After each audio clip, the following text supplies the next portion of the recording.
today just we are going to discuss about the cloud basics. Okay, 1 minute. So before we are going to start, so this is our AWS certificate journey. Okay, so first you guys should complete the cloud foundational, and after that you need to complete the solution architect level. So it is in the associate, developer, or professional level or whatever. Okay, so you can able to find the certification path. Okay, but whatever we are going to learn, that is solution architect associate level. Is it clear? Yes. Okay, so I believe everyone has created AWS account, right? Yeah. Okay. Okay, guys. So today just we'll discuss about the basics of cloud. Okay. So the first thing, you can able to see how the websites are working, right? So usually, why do we need cloud? Any idea? So why we need to use the cloud computing? What's the usage of cloud? It's less expensive. Okay. Infrastructure is managed by the vendor. Okay, so the infrastructure is managed by the vendor. Okay, good. Any other advantage? Easy access. What and are reliable. Okay, reliable. Yes, good. Reliable. Okay. So first high we'll availability. Absolutely. So that is the main part, high availability, right? So yes, good. So before just we'll try to discuss what are the basic things we should know before we are going to start with the cloud. Okay. So the simple diagram, whatever you guys are seeing, the picture. So it's a communication between client and server through the network, right? So what is server? Anyone? What is server?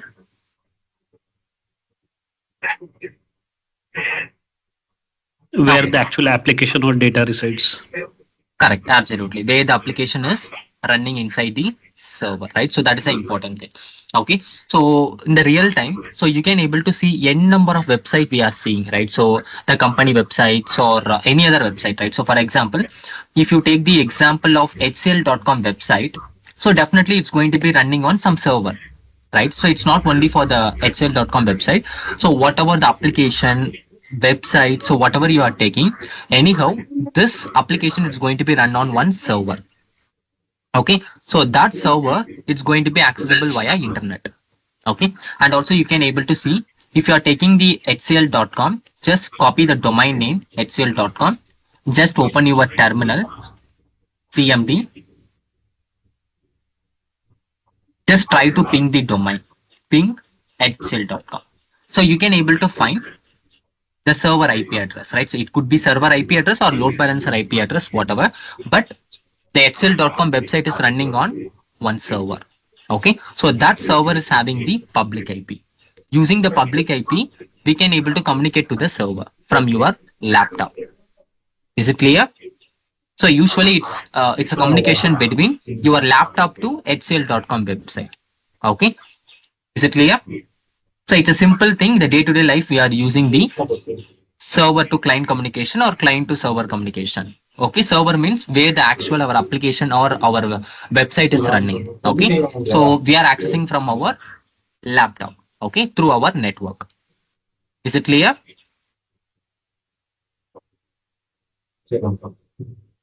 Up to this clear, guys? Okay. So how the server and client communicating with each other? For example, let's assume if I want to communicate with you, just I'm calling your name. If you want to communicate with me, you will just call me, you will call my name, right? So it's a name to name communication. So how your laptop and server is communicating? Through the internet. How it's communicating? Domain name. Using IP address. Okay. See, the domain name, it's only for human interaction. Okay, not for server to server communication or not for server to client communication. Okay, so the domain name it's only for our human understanding. Okay, for example, you can able to see if I want to open any of the website, I can use the domain name. So it's only for human understanding purpose, right? But your lab server communication, will happen through IP address. Okay, this is the server IP where the actual excel.com website is running, and your laptop will communicate through your laptop IP address. For example, every laptop will have one public IP. For example, just find what is my IP. Go to the website will tell you the your laptop IP address. Wait for a minute. Yes. So you can able to see this is my laptop public IP, and my laptop it's communicating with the HCL.com with HCL.com IP address, right? So both are communicating using the IP address. Okay. So this is for client to server communication. So usually your laptop it's communicating with any of the website IP address using the website IP address only. So both are communicating. Okay. So it's a actual thing. What is happening in the real time. Okay. Yes. And the next thing, server, right? So usually the server, if you want to explain about the server is nothing but it's look like a laptop. That's it. Okay. In your laptop, you are having the RAM, CPU, storage, networking part, everything, right? The same thing, it's available in the server also. Server, it's look like a system. It's look like a laptop, but it's not actual laptop. Is it clear? Yep. Okay, so I will show you the server picture, the real-time server picture, so that you guys can understand how the server it's look like. You can able to find the images in the Google. Yes, so you can able to see the server images, right? It's look like a box. Okay, it's look like a box. So inside the box, it will have the CPU, RAM, storage, and everything. Okay, so why do we need server? Means server is a common place, or it's a centralized place where you can run your application or where you can run your website so that you can access from anywhere. Okay, let's assume if you are running the website or application in your laptop, is it possible to access by someone? If you are running the, is it possible? Let's assume you are developing some website. Okay, so that website is running in your laptop. I want to see that website from my laptop, right? So is it possible? No. No, right? So because that website output only you can able to see in your laptop. I can't able to see because I am having a different system. I can't able to see what you are running in your laptop, right? So that's why the server is coming to the picture. Server is a centralized place where you can run your website, application, or whatever, so that everyone can see the website in your own browser. Okay, so actually for every company they will have own servers, right? You can able to see. I will show you the exact. Yes, so this picture is enough. Yes, so you can able to see here. This is a server real picture, right? So you can able to see they will have one rack. Inside the rack, they will have n number of server box. Okay, it is connected with the switches, racks, and continuous power supply. N number of wire connection, network, everything it's together in a place. Okay, it's a very complicated setup in the real time. If you want to set up the server part, it's a very tedious process. Okay, it's not look like a simple laptop process, right? So it's a very complicated thing. So in the day-to-day life, there will be n number of server engineer. They are maintaining this server architecture. Okay, up to this clear? Yep. Okay, guys. So if you have some opportunity work with any IT organization, you can able to see this architecture, server architecture, how they are having in a room. But mostly they will not allow you to see the server architecture because it's very sensitive things. Okay, they will not show you. Okay, but in the whatever the picture you are seeing, it's a real time server architecture. Okay, you can able to see they are having one separate room. Inside that there will be a AC. It's a very cooling place where you can see the n number of server arranged in a room. Okay, it's having a very complicated setup. Okay, yes. So up to this, any doubts on server and website running part? If it doesn't start 1 week, Okay. So the next slide you can able to see how the IT terminology will work, right? So usually the IT company they will have a number of system, routers, switches, networking part, right? So data packets, so whatever, right? So n number of networking things and server related things they are having in a place, in a building. Okay, so it's going to be very complicated setup, and in the day-to-day life handling the servers, what creating the communication or creating the networking part or power, whatever the backups, whatever they are handling, it's a very tedious process, right? So it's a very important thing. Okay, if something got lost, definitely the server you can't able to accessible. Okay, so you can able to see these all the normal setup like routers, switches, cables, right? So everything it's going to be connected together in a server place. Okay, so it's very complicated setup to maintain this in the day-to-day life. Okay, and also if you want to set up one server or whatever the data center, so definitely you need one office. Okay, so usually where the office, right? So the office place we are keeping the servers, right? So in a big room we will keep all the servers one by one, and it is connected together, and the continuous power supply we are providing. If the power is not there, we need to provide the generator. Okay, so the servers need continuous powers. Okay, and we need to do this backup or whatever we need to complete. So everything we need to do here, and it's going to be set up inside the building. So that is called office. Okay, so inside the office place they will have the servers. So the technically the word is called data center.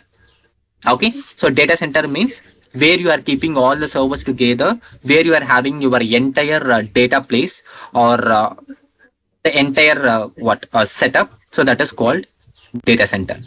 So usually you can call now all the organization, all the company IT companies you can call as a data centers, because definitely they will keep n number of servers inside a room. They will do the all the complicated setup. So you can call as a data center. Is it clear?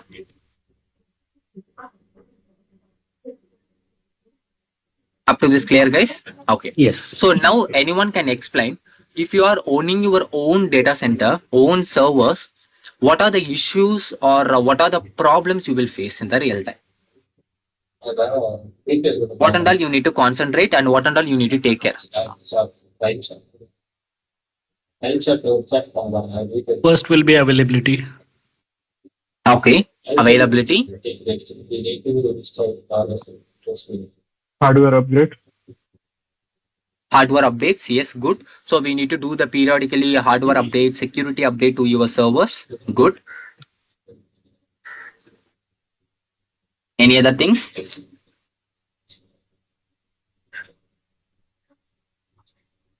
See, let's assume you are going to own your own IT company, right? So, what are the things you will face? What are the disadvantages, or what are the things you will face in the real time if you are having own data center? Will be kind of cooling room as well to host Absolutely. the servers. Yes, you need to provide the 24/7 cooling room. That is a AC, air conditioner, right? So it's going to be consume more electricity cost. Okay. Any other things? So everyone will start with the new own company? No, right? So we are going to rent one company. So which means monthly you need to pay the rent and the maintenance cost, right? So the employee cost. So the cost is a very important part, and the server cost. Okay, you need to purchase the server. Purchasing the server is going to be a very expensive part in the real time. Okay, if you are discussing about the what disadvantages, you can able to see the what are the disadvantages we are going to face in the real time. We need to pay the rent for the data center. We need to provide the power supply, maintenance, cooling, right? And also if something happened to your server, it might be hardware failure or software failure. It's going to be very risky, and it's going to be take lots of time. Okay, if you want to repair something in the hardware or software in your server, it will take too much of time, and the scaling is limited. So scaling is limited means you will have a limited servers, right? So if you want to host n number of application, you need to purchase more server. Okay, so that is the important thing, and you need 24/7 monitoring team. So definitely that team will monitor your infrastructure. Something happened to your server or something, they need to inform to you. You need to take the decision. Okay. And the last question is how to deal with the disaster. So it's going to be a big question mark for every infrastructure owners. Okay, because earthquake or something, complete power shutdown or something happened to your area or to your data center. So it's critical. It's a critical situation. So you're not having the backups. You can't able to replicate the same infrastructure as soon as possible. So definitely that is not possible. Okay. So everything is a tedious process if you are owning the own data center. Is it clear? Other than any other disadvantages, the real time.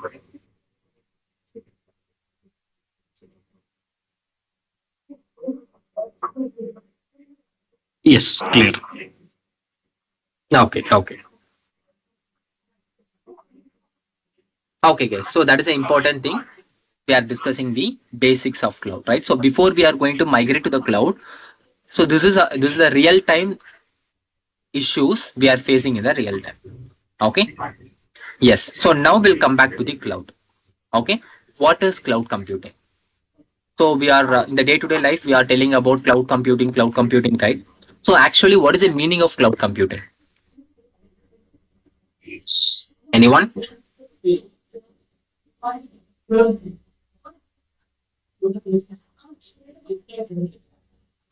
Infrastructure as and when required. Infrastructure. What you are telling? As and when required, like as Yes, per our correct. requirement. Absolutely. Okay, good.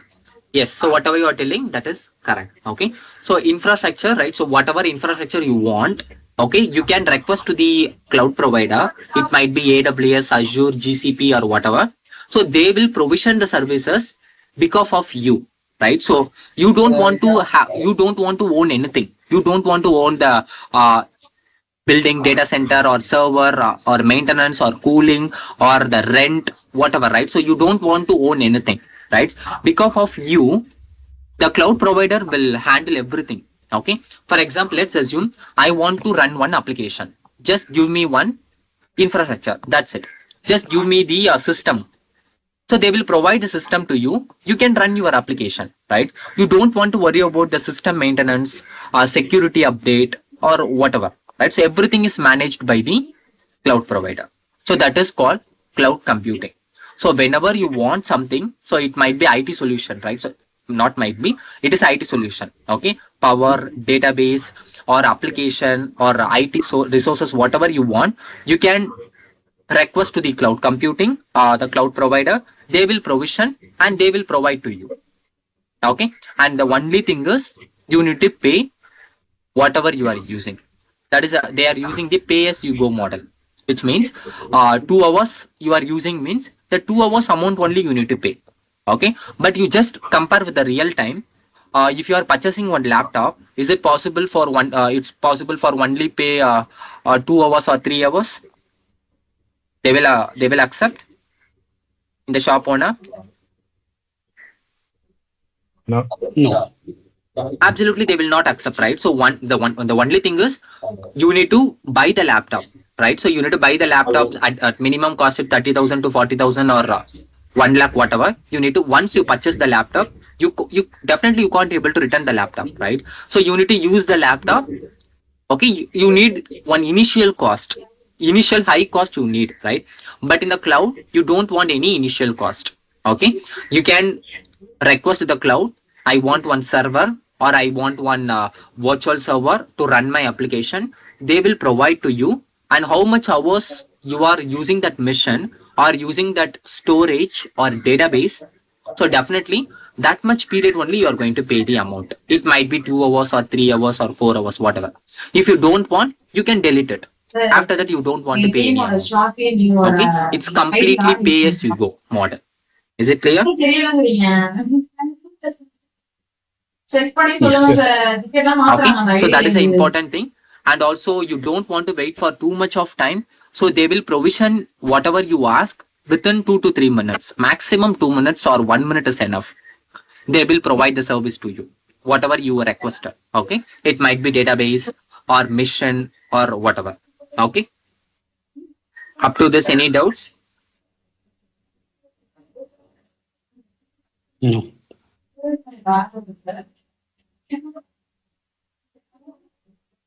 Okay. And the next part we are going to discuss, yes, you can able to see. So previously you are owning one own data center. Now, because of you, the cloud provider is going to be own your data center.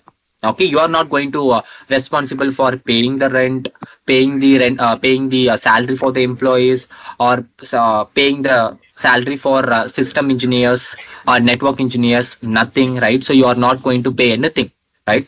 So the entire infrastructure is owned by some cloud provider. It might be Azure, AWS, or whatever. Okay. The only thing is you are going to use that services, and how much hours you are using that particular hours only you are going to pay the amount. Okay. So the popular cloud services in the day-to-day life we are using Gmail, Dropbox, Netflix. Okay. So just we are using the services and we are paying the amount, right? So monthly you are paying the amount, right? In the Gmail, it's completely open source, right? So you can use the Gmail, okay? And you are not going to pay anything, okay? You don't want to worry about the data storage and anything. Everything is maintained by the Google, okay? But if you just think about the Netflix, we need to pay the amount monthly or yearly basis or whatever. So whatever you are seeing in the Netflix, you need to pay the amount, okay? So these are the cloud services we are using in the real time. Up to this clear? So other than this Gmail, Dropbox, Netflix, what are the cloud products we are using in the real time?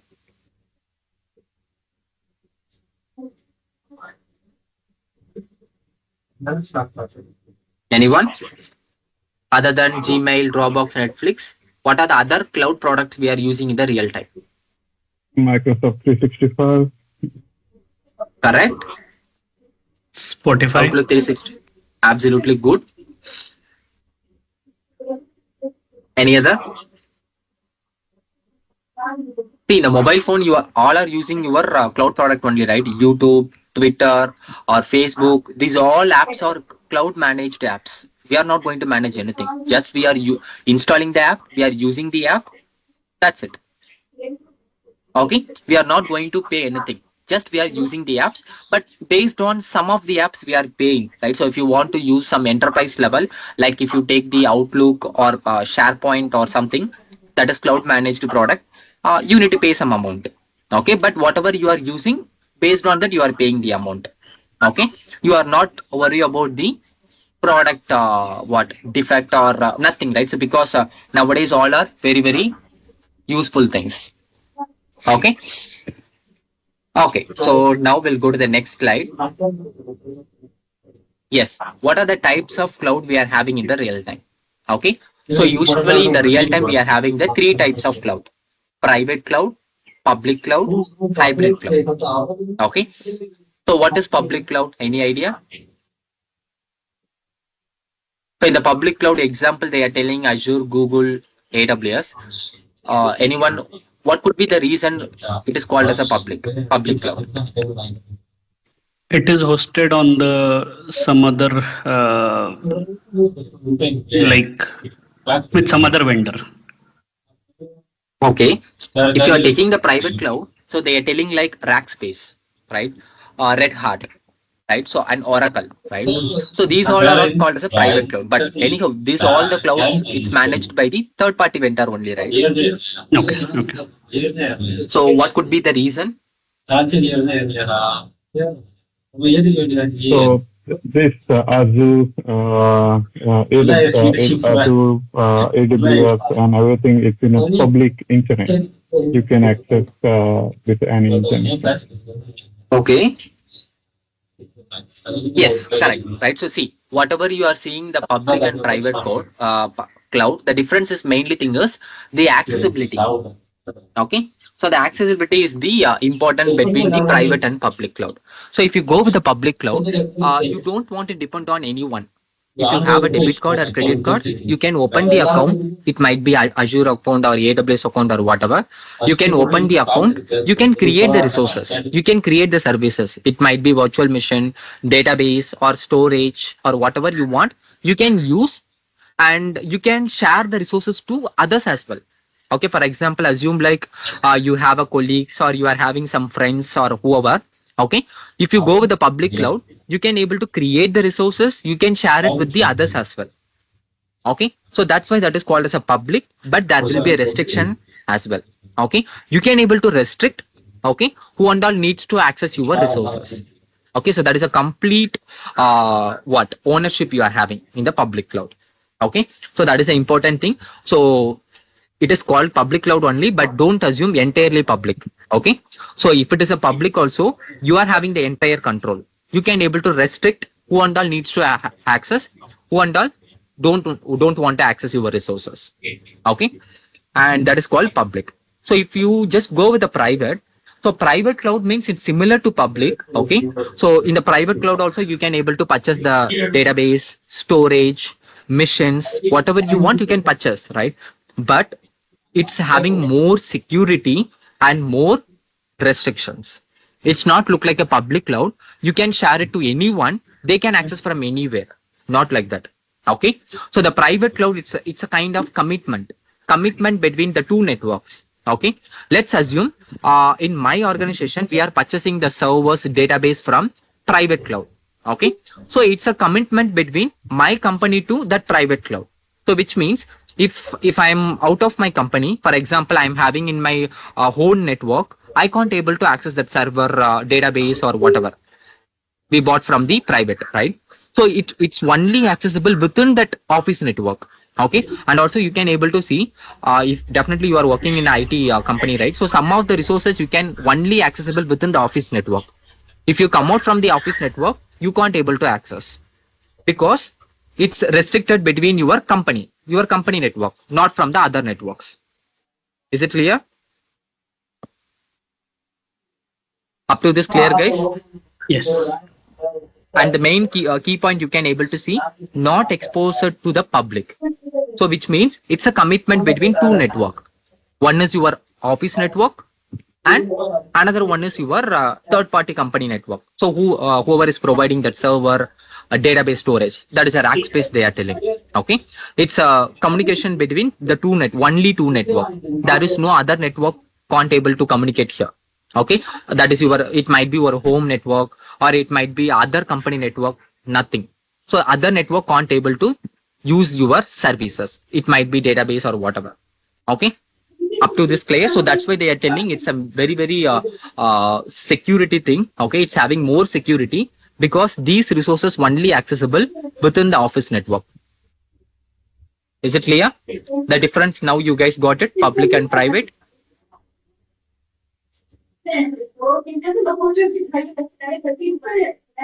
Yes. Okay. So the last type is hybrid. So hybrid means nothing, guys. Okay. Whatever the company they are using the private and public both the cloud together, that is called hybrid cloud. That's it. So if you are taking my organization, we are using both the cloud. So some of the resources we are purchasing from the Azure and some of the resources we are purchasing from the private cloud. Okay. So if your company using the both the cloud, that is called hybrid cloud. So usually we are having the hybrid architecture. So most of the organization they are having in the hybrid architecture. Okay. So let's assume our company data and our company employee data and financial data, these all the data we are storing in a database. That database we purchased from the private cloud. Okay, it's a very sensitive data. We should not, that database should not be accessible from outside network. Okay, it should accessible only our office network. So that type of resources we purchased from the private cloud, right? And some of the database or assume company website needs to be accessible for all or only company employees who need to access the company website. So it is common for all or only for company employees? For all. For all. So definitely, right? So all the people needs to see your company website. If they want, they can apply the job or your company things, everything they need to see, right?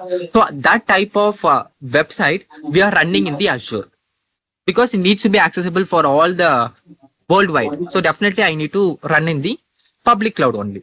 Okay. So if I want to run the company website, I need mission and the data if I want to store means I need to purchase the database. So these resources I purchased from the Azure. Okay, so based on the requirement, you guys need to choose which cloud you are going to use. Okay, if it is very sensitive, you can go with a private cloud. Then you don't think public cloud or not security. Okay, public cloud also it's having a more security. Okay, then you need to make it as a, see, the public cloud you need to make, you can make it as a private. There is a n number of possibilities in public cloud. Okay, you can put your more restriction. Even though it is in the public, you can put your more restrictions, right? So that is definitely possible. You can make your public cloud as a private. That is possible only. Okay, so don't assume public cloud it's not having the security. Okay, so we need to go with a private cloud, not like that. Okay, so that is based on the requirement. You can choose your cloud part. Okay, up to this clear?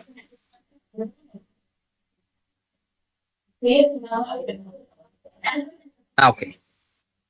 Another thing we need to discuss, types of cloud computing. Okay, and whatever the cloud you guys are choosing, it might be GCP or Azure or whatever. Okay, so they are providing 3 types of product. What are the types of product? IaaS, PaaS, and SaaS. Okay, so they are providing 3 types of product. Okay, so what is the meaning of IaaS? What is the meaning of PaaS and SaaS? Okay, you can able to see the diagram here. So based on that color shading, you can able to understand which is IaaS, which is PaaS, which is SaaS. Okay, so the first one, they are called as on-premises. What does mean on-premises?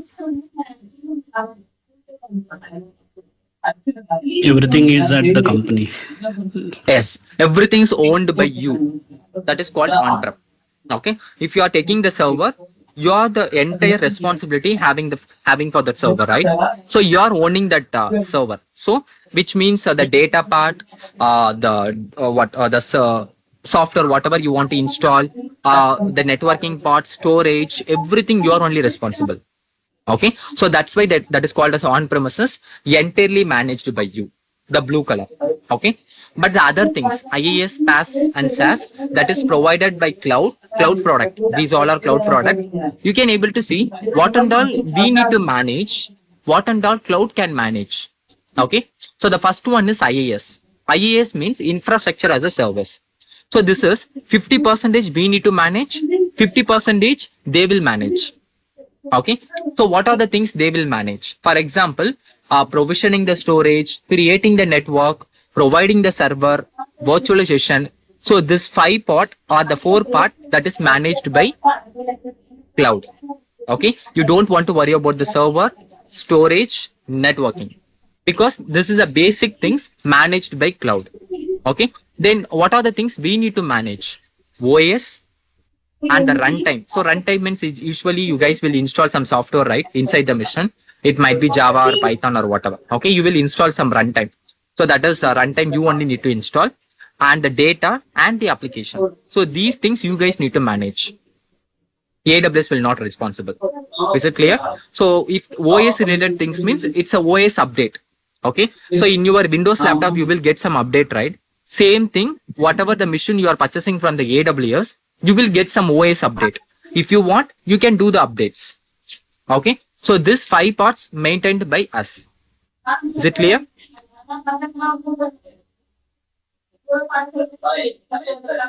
IaaS is clear, guys? Yes. Okay, so platform as a service means it's going to be reduce your effort. Okay, so previous things 50% we need to manage. So now only 30% only we are going to manage. What is the 30% means? Application or website, whatever you guys need to run. So that application you need to manage, and the data, application data you need to manage. That's it. So other than creating the mission, managing the OS, taking the updates, installing that software like Java, Python or whatever you want, everything is managed by cloud. Okay, so the only thing is you need to tell what are the requirements you want. For example, I need one Java environment with 2 GB RAM and 2 core CPU with 500 GB storage. That's it. This is your requirement in the platform as a service. They will provide that entire setup to you. So you don't want to worry. Simply you can upload your code. They will run the code. That's it. Is it clear? Yes. Okay, but the previous thing you can able to see in the IAS, we only need to manage the OS update. We only need to install the Java, Python, that is a runtime, right? So everything we need to do. But in the second thing, that is also you don't want to do. That is definitely take care by AWS. Just you can tell your requirement, AWS will take care. Okay. And the last one, it's a very, very simple software as a service. So you can take the real-time example, Gmail, Outlook, or Teams. Okay. So these apps called as a what? Software as a service, Netflix. Okay. Because the product is entirely managed by cloud. They are giving the product to the other customers. So we are the customer. We need to use the app. That's it. Okay. We are not worry about the storage, OS, runtime, application, data management. Everything is full and full taken care by cloud. Is it clear? So now you guys understood the three types of product provided by cloud: IaaS, PaaS, and SaaS.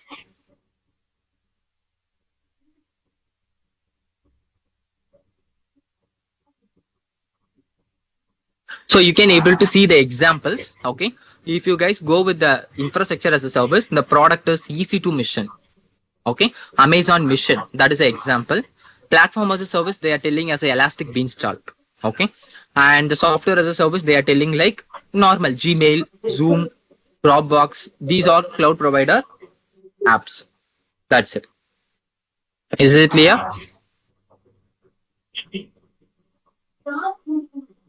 Up to this, any doubts?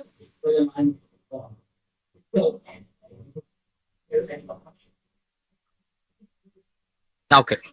Okay, guys. So these are all the cloud basic things, whatever we have discussed now. Okay.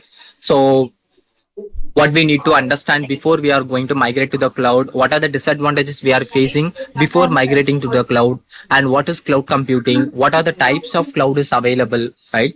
What are the types of cloud product that is provided by cloud. So these all are we have learned now. Okay. And the important thing, whoever has created the AWS account, we need to set up the budget. Okay. Because it's a 12-month free tier account. Okay. But all the services is not under the free tier. Again, I'm telling only some of the resources under the free tier, some of the resources it's not under the free tier. Okay. You guys need to whatever we are practicing. So for example, assume like some free tier services we will use. It's not going to be billing, right? It's not going to be under the billing, but some of the resources, whatever we are creating, definitely it's going to be under the billing. Okay. So that type of resources you can practice and you need to delete it. Okay. Don't forget to delete that resources, because whatever we are creating, parallelly I will tell how to delete. Okay. If you are not deleting, it's going to be continuously running and you are going to get some billing. You need to pay that amount. Okay. If you are not willing to pay that amount, they will block your account. Is it clear? Understood, guys? Yeah. Yeah. Okay. So 1 minute. So I will show you how to set up the budget. So usually budget means you can set up some dollar. For example, $1 or zero budget. So whenever you are reaching some dollar, AWS will send some alert to your Gmail ID. Okay. You are reaching the limit. For example, if you are setting up the $1, first of all, you should not receive any billing because you are under the free tier. You should use all the free tier services, not other costing services. Okay. If you are using means, if you forget to delete the resources, definitely it's going to be running in the background. You will get some billing. Whenever you are getting the billing, you will get some alert in your Gmail ID. So based on the alert, you can understand like something is causing cost. So you need to delete that resources. So that's why we are setting up the budget. Okay, budget is a kind of alert. Okay. So 1 minute, I will open my AWS account. Will verify because my account also suspended due to the billing issues. Okay, I need to wait for 24 hours. Okay, so anyone can share your screen so that I will tell you how to set up the budget. Anyone? Anyone is connected via the what? Yeah, I'm laptop? sharing my screen. Yes. Yes. Please.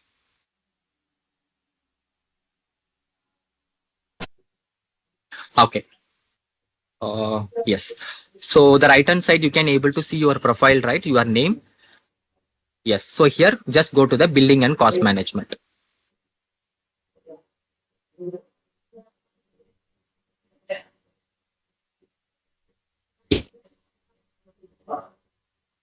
Your billing dashboard, guys, where you can see your bills, monthly bills, and how much cost it is taking and everything. Just click on the bills. The left hand side, bills. So where you can see your monthly bill, you can set the period. You can able to see how much cost it's consumed, right? So for example, the billing period is July, right? So you can change the period as well. So now it is July. So it is showing the July month cost. So it is equivalent to $0 because we are not using any services now. Okay. And if suppose if it is showing $1 or $2, you can able to see the services, which service is causing that amount. Just come down. Yes. So yes, little bit. Yes. So here you can able to find which service is causing the amount. Okay. So now you're showing only 3 active services because we are not using other services now. So when you start to work on the services, what are the services consuming the cost? You can able to see the service name here. Based on that, you can able to delete the services. Okay. So that's why I'm showing the bills now. Okay, so now it is $0 because none of the services consuming any amount. Okay. Now in the left hand side, just come down. You can able to see the option called free tier. Click on the free tier. Yes. So this option will show you what are the services available for free tier and how much percentage you guys use it for the free tier. Yes. So here you can able to see. So we are having around 5 services for free tier, and currently none of the services you are used. I think you used for EC2 mission, Elastic Compute Cloud, right? It is showing 0.56 percentage actual usage. Yes. The first one. Just scroll. Just scroll. Yes. You are having the 2 kind of percentage. One is the actual usage and another one is the forecasted usage. So which means actual usage means how much percentage you guys used. So if you go with the 0.5 percentage daily, you will reach 0.65. So it's a kind of predicted by AWS, that is forecasted usage. It's a future. So how much you will reach in the future. So that is a percentage called forecasted. Okay, so anyhow, you can able to see the free tier related services. Now you just come this side, left hand side. Okay, so now you just go to the budget. Click on the budget. So now what we are going to do, we are going to create some budget alert. Okay, so that whenever the cost something cost in your account, you can able to get some alert. Click create budget.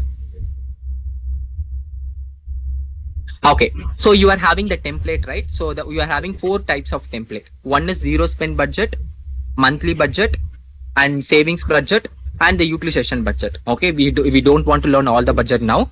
So the 2 budget you need to understand. One is a zero spend budget. When you will get some alert in the zero spend budget, when the alert is going to be triggered, when some spending exceeds $0.01. Yes. $0.01. When it is reaches the $0.01 or exceeded, you will get some alert in your Gmail ID. Okay, or whatever the mail ID you are giving. And the second option is monthly budget. So monthly budget means let's assume I can spend up to $50 per month. That's it. So you can tell your monthly budget $50 or $100. So whenever you are reaching that nearby $50 or 50% of the budget, you will get the alert. That is the second option. Okay. So now we don't want the monthly budget. We'll go with the zero spend budget because you should not get $0.01 also. Okay. Because you are under the free tier. Yes. Come down. Give the budget name. That is zero spend budget. Okay. Good. Now you provide your mail ID so that the AWS will send the alert to your Gmail account. Okay. Good. Just come. That's it. You can create the budget.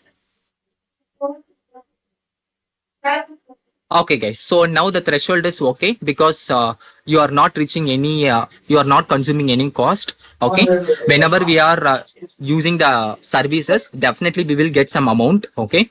So, but based on the alert, we need to remember like something we need to delete. So that's why this alert time we are setting budget alert. Okay. Okay, good, Vilas. So I think AWS region, AWS availability zone, AWS data center. Okay. So first, what is AWS data center? What is data center? Any idea?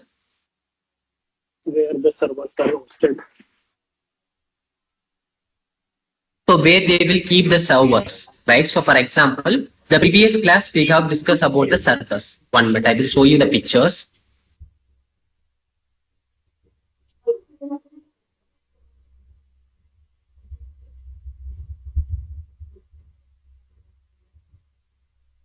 Okay, so you can able to see the servers, right? So these are all the servers. Usually in the IT organization they will maintain. So the server it's look like a box. So it's look like your laptop only. Okay, so in your laptop how you are having CPU, RAM, storage and everything.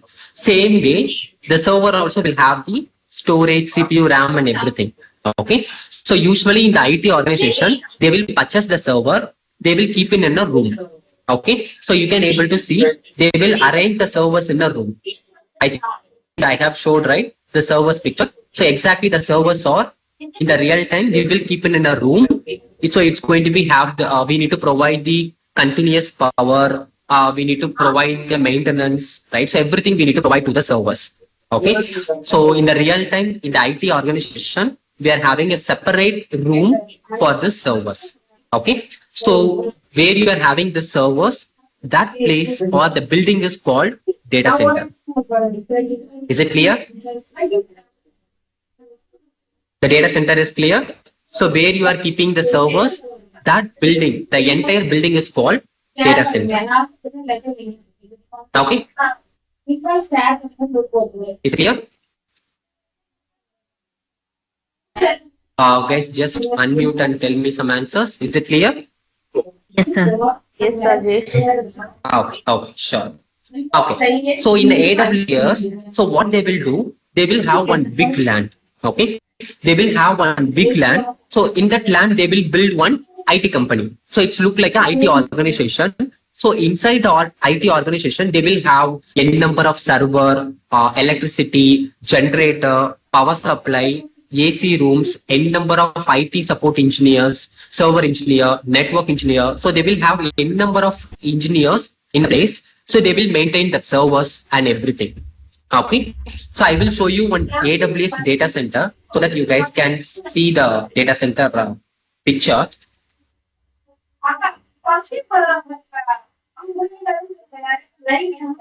Yes. So this is the AWS data center picture. Okay. So it's look like a normal IT organization. That's it. Okay. So you can able to see the picture here. So it's in a big land. They are having the n number of say they constructed the building. Inside the building, power supply, generator, IT engineers, network engineers. They will have n number of 24/7 supply they are having. Okay, so that we can use the AWS services 24/7. So in the background, always they will have the services up and running. Is it clear? Yeah.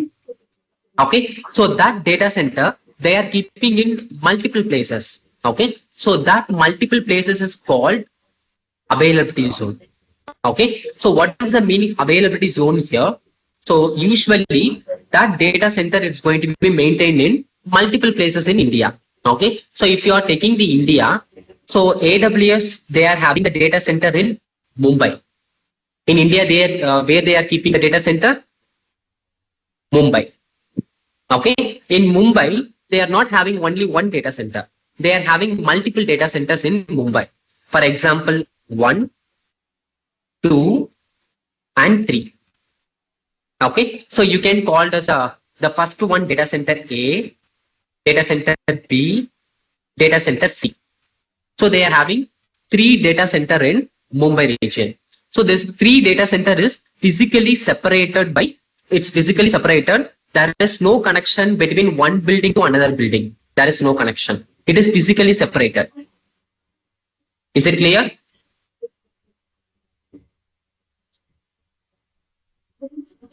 So it is called availability zone. Okay. So each data center is called as a zone. Each building it's called as a zone. Okay. It's a zone A, zone B, zone C. Okay. So these all are called as availability zones. Okay. Because in Mumbai you are having multiple availability zones. A, B, C. So it is called as availability zones. Okay. So the Mumbai is called as a region. Okay. In AWS, Mumbai is called as a region. So one region will have a multiple data center. That multiple data center is called as a availability zones. Is it clear? The difference you guys got it? Data center, availability zone, and region. Is it clear? Yes. Okay. So usually AWS will have n number of region. Mumbai, US. In the US, they are having 3 to 4 regions. China, Singapore. They are having multiple region in the multiple region. They are having the data centers. Okay. Each region will have at least 3 data center. So in the Mumbai region, how many data centers we are having? In Mumbai region, how many data center we are having? 3 data centers. Okay, A, B, and C. Okay, I will show you the region, data center, everything in AWS.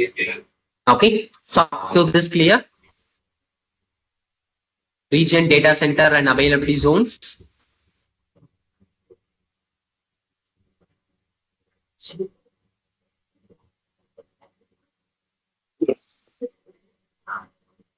Okay, yes. So whoever has created the AWS account, so I will show you the everything in the AWS account. Okay. So 1 minute, I will log into my account. Okay. So this is my AWS account. So once you guys log into the AWS account, you can able to see the region here. So what is my default region? What is my region name, guys? Mumbai. Mumbai. Okay. You can able to see the multiple region here, right? Singapore, California, Virginia, right? So you can able to see the multiple region here. In a multiple region, each region, how many data centers we are having? At least how many data center will have in each region? How many data center will have, guys? 3 data centers. Okay. In the Mumbai, we are having 3 data centers. Same way, the Virginia also you will have 3 data centers. So that is depends upon region, right? And also you are having the region code. Okay. If you are taking the Mumbai, what is the region code?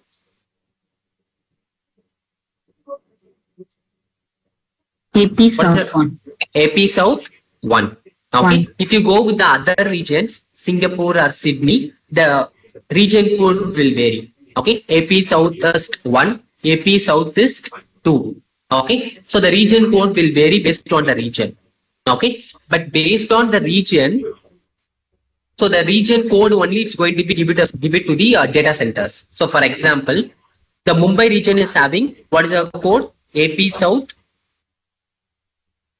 South 1, right? Then your data center is called as a AP South 1A, AP South 1B, AP South 1C. That is a name for your data centers available in Mumbai. Is it clear? Yes. Yes, sir. So up to this clear, right? So how the region code names as well as the availability zone, which means the data center names. Any doubts?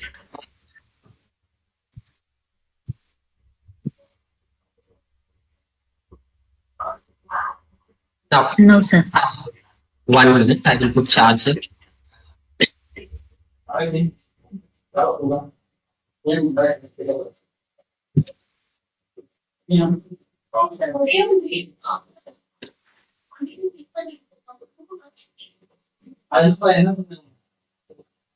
Okay, so I think up to this clear, right? So we can go to the AWS topic, right?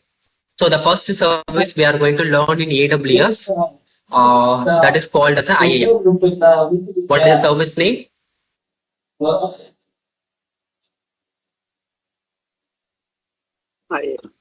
IAM. Okay. So what is the explanation for the IAM means? Identity Access Management. Okay. See guys, whenever you guys are creating the AWS account, 1 minute I will do the sign out so that you guys can understand. Okay.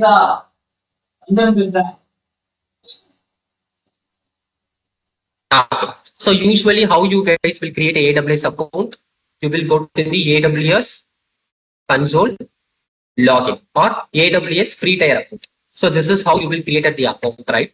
So you will go to the AWS free tier and you will create the account.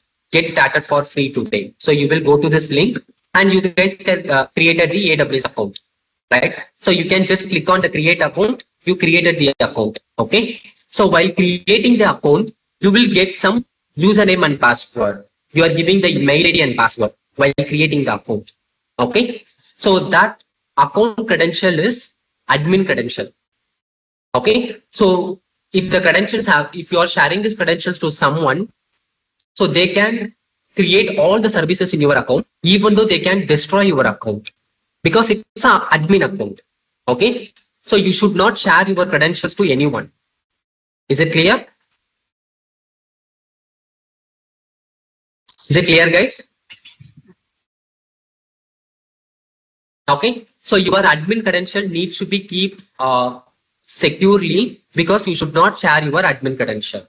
Okay. So you can able to see whenever you are doing the sign in. For example, I will just click on the sign in to console. Okay. So you can able to see here there's a two type of login in Amazon. Okay. One is IAM user. Another one is, what's another method? Root user. Okay. What is the difference between root user and IAM? Root user means admin user. Okay. You're the admin of the account. You need to log in via the admin. Okay. And then what about the IAM user? So IAM user is a secondary user for your account. That user is created by you. Okay. You're the admin. You can create the multiple users in your account and you can share the credentials to that person so that they can log in via IAM user into your account. Is it clear? The point it got it? Okay. Who will create the IAM user? Who can create IAM users, guys? Who is having the access to create the IAM users?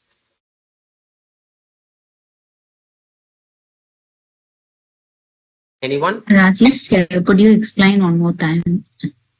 1 minute. Yes. See what I'm telling. See, in AWS we are having the two type of login.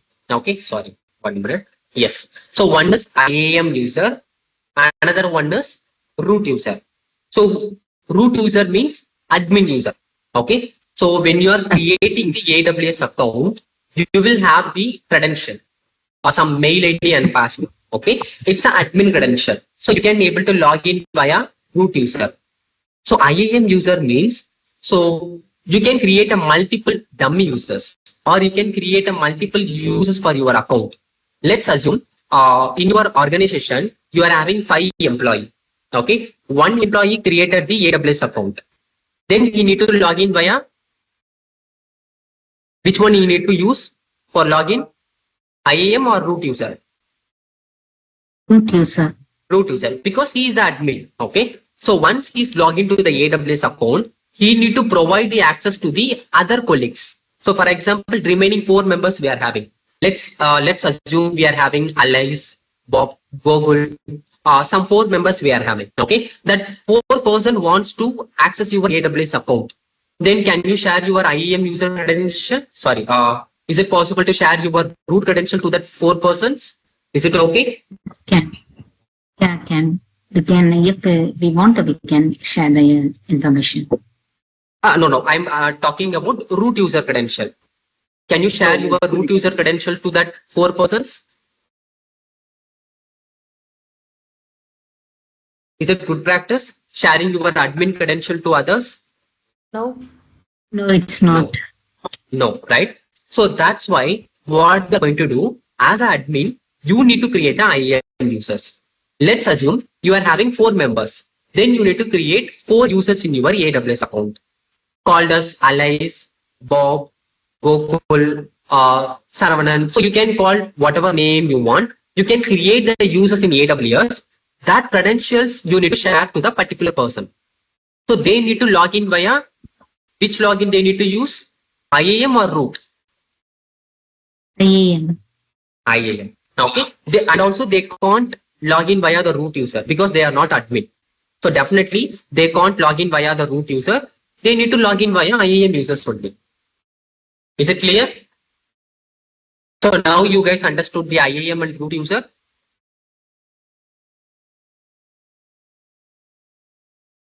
Yes. Okay. So now you are the admin. You are the admin of your account. So you are going to log in via root user. Just click root user.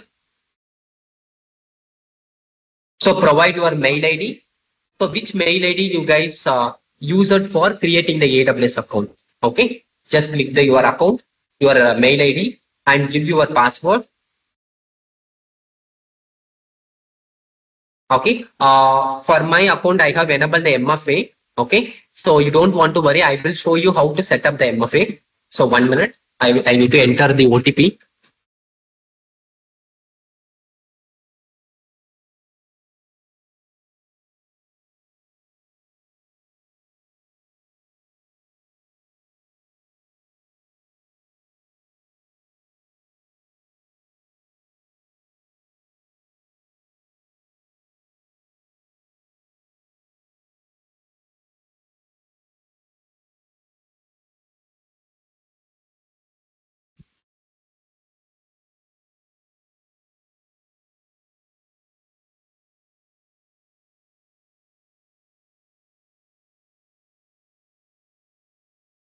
One minute. Facing some issue.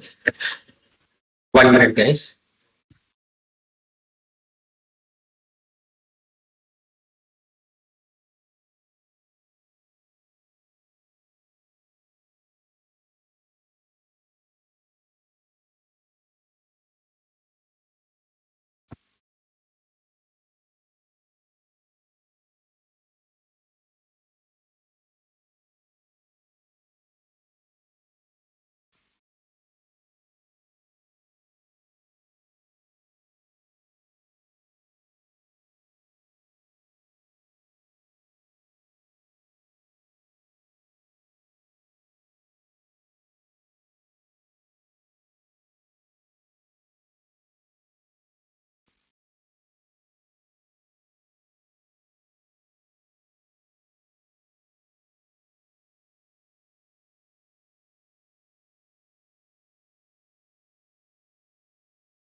Is my screen is visible, guys?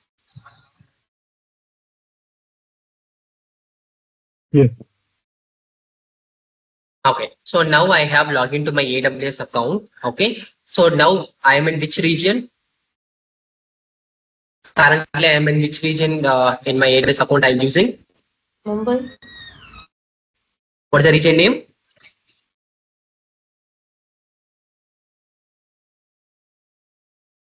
What's the region name it is showing?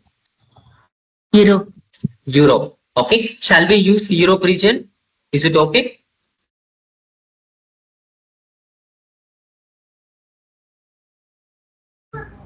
We should not use other regions.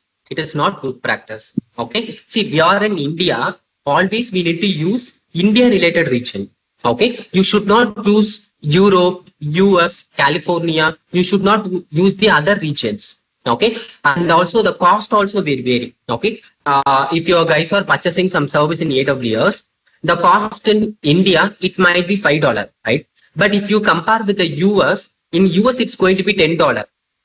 Okay, so the cost also will vary based on the region. Is it clear? Is it clear, guys? Yes. Yes. So that's why. Yes, what you are telling? Okay. So that's why we should not use other regions. Always you need to use your region. So our region is Mumbai. I will just switch to Mumbai. Just click on the Mumbai. You are redirected to Mumbai. Is it clear? So this is your welcome dashboard of AWS. So whoever is not having the AWS account, I already told to create an account. Once you guys have the account, just log in via root user. Just give your mail ID and password. So you are going to log in. Is it clear?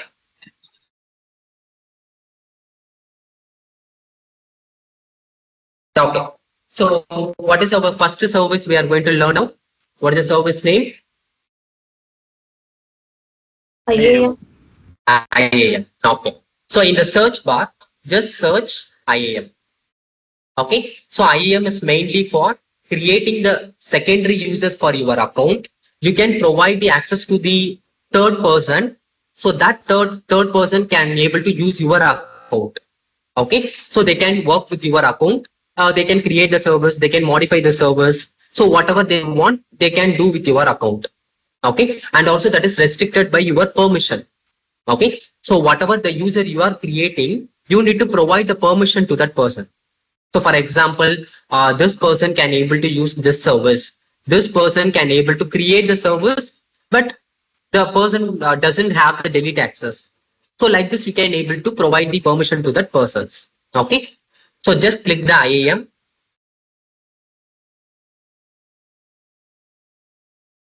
So we have created the, so now we are in the IAM user. So now we are going to create one user. Okay. So just click on the users. The left hand side, you can able to see the user. Just click create user. Okay. Let's assume I am going to create one user. Okay. So the user name is called Alice. What's the username I'm giving? Alex. Alex. Okay, you can assume like he is my colleague. He's working with me. He want to access my AWS account. So that's why I'm creating the user. I'm providing the credential to that Alice person. Okay, so that he can able to log into my account. Okay. Yes. So now you need to provide the console access. Console means this is your UI, AWS UI you are seeing, right? So this access we are providing. Just click enable this option. Is it clear? So AWS management console means this UI, whatever you guys are seeing the login UI, right? You are seeing now on page, right? So this is called management console. Console in AWS. Okay. So this access I am providing to this user, Alice user. Okay. And just come down, click I want to create IAM user. So now you need to provide the password for the user. Okay. Let's assume you can go with the auto generated password, or else you can go with a custom password. Okay. So I will go with the auto generated password. And I'm going to tell the user must create a new password at the next sign in. What is the meaning? What is the meaning for this option? When he logs in, you should change the password. So once he log into the account, he need to reset the password.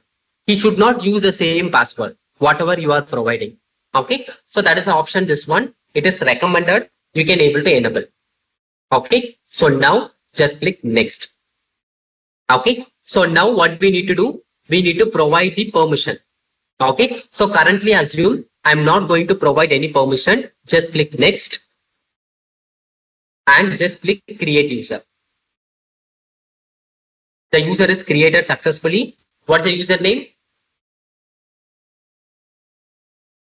What's the Alice. username and password?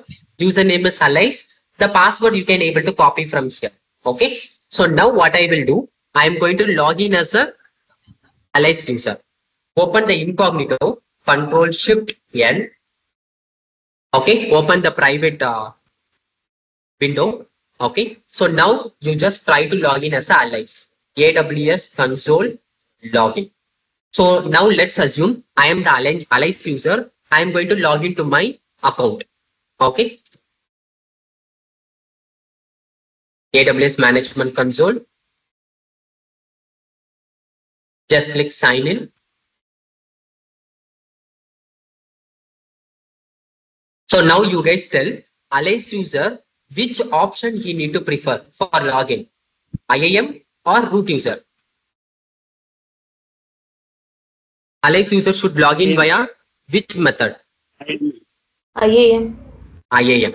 Okay. Alias, is it possible the alias can log in via root user?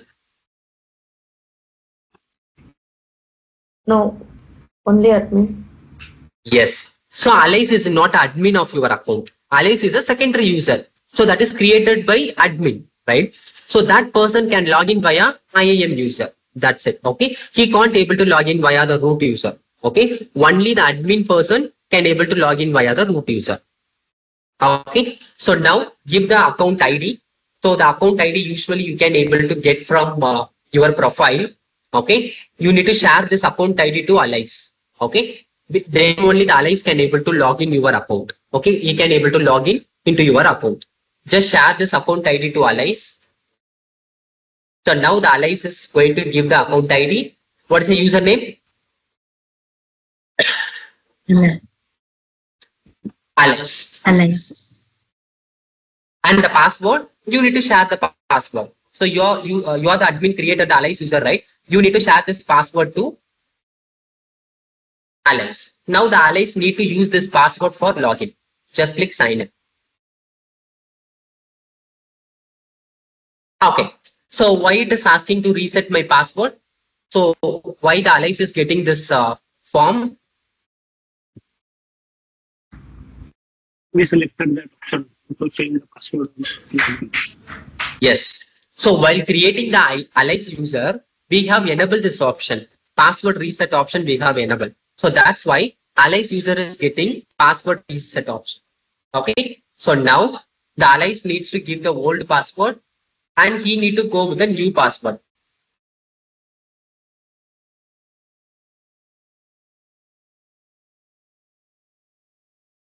That's it. Change password. So now the alias is having the own password. He can able to use now. Okay. Continue to sign in.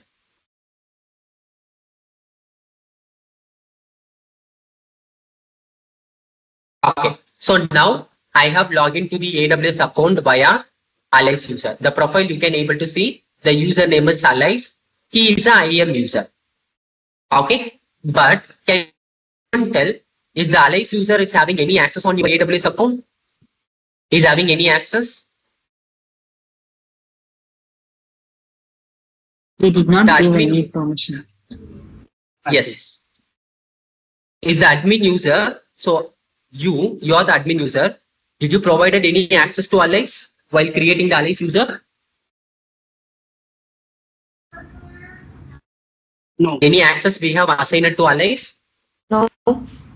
No. Okay. So that's why alias is getting access denied error. See, if he is navigate to any other service, for example, is navigate to EC2.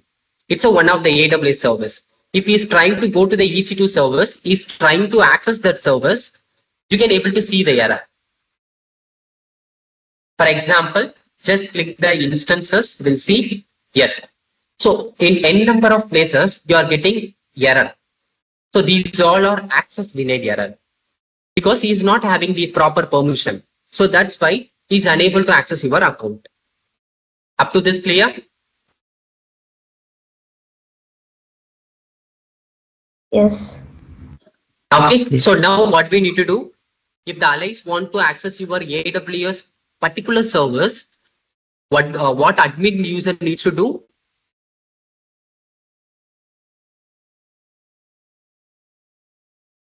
Admin What has to admin give needs? the permission to the particular. User, right?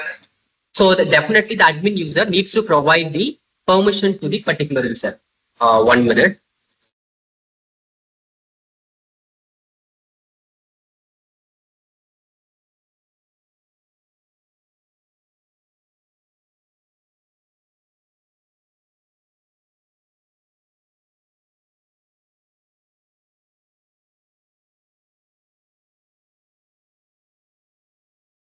Yes. So now what I'm going to do, I will go to the first window, okay, and make sure the credential, whatever you are seeing, Alice credential, it will show only one time.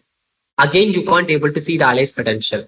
Okay. So what you can do, you can download this. You can download this credential using the download button, or else you can able to save this credential in your notepad in your local system. Okay. Because again, you can't able to see this credential. You can able to see the username, the password you can't able to see again. That's why I'm telling. Okay. So now what I will do, I will just click, I will go to the user page, just click continue. Okay. So how many IAM user I'm having currently?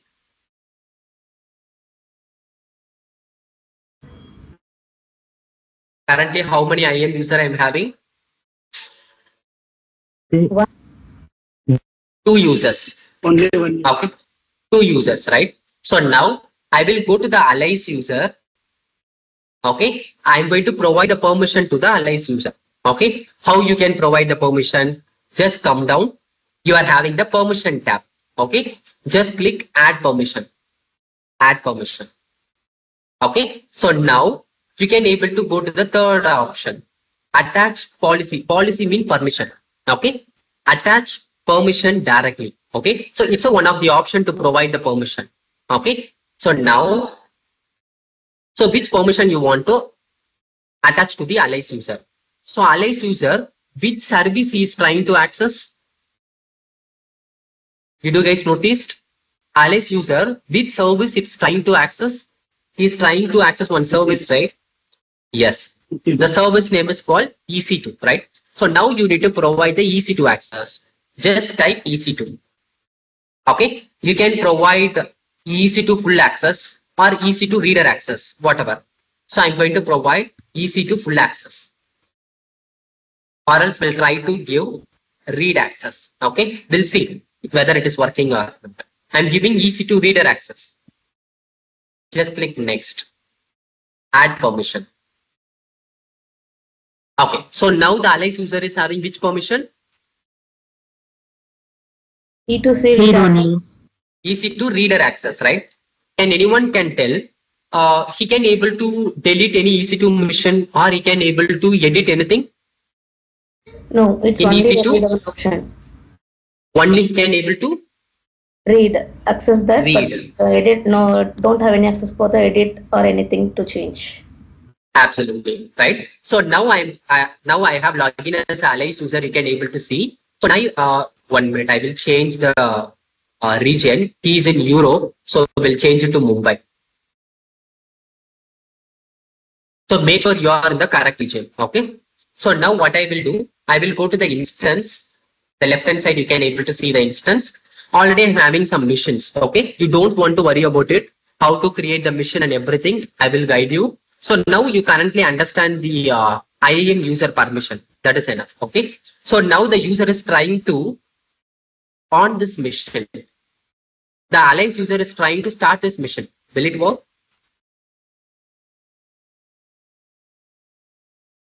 Will it work, guys? The allies user is trying to start the mission. EC2 mission. Will it work?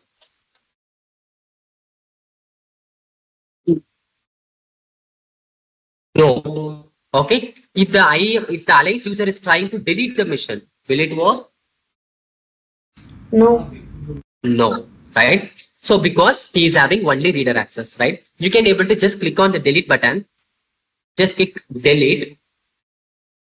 You can able to see it's getting one big error. 1 minute. Yes. What's the error? Failed to terminate the mission because the allies user is he's not authorized person to perform this operation. Is it clear?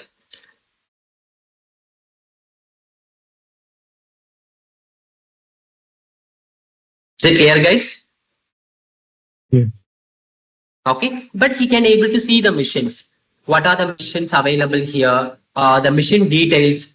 So this information he can able to see, but he can't able to do any delete action, start action, or update action. He can't able to do anything in the EC2. Okay, so now you guys tell the Alice user wants to go to some other service. The service name is called S3. Will it work? Is the IAM user, is the Alice user can able to access S3 bucket?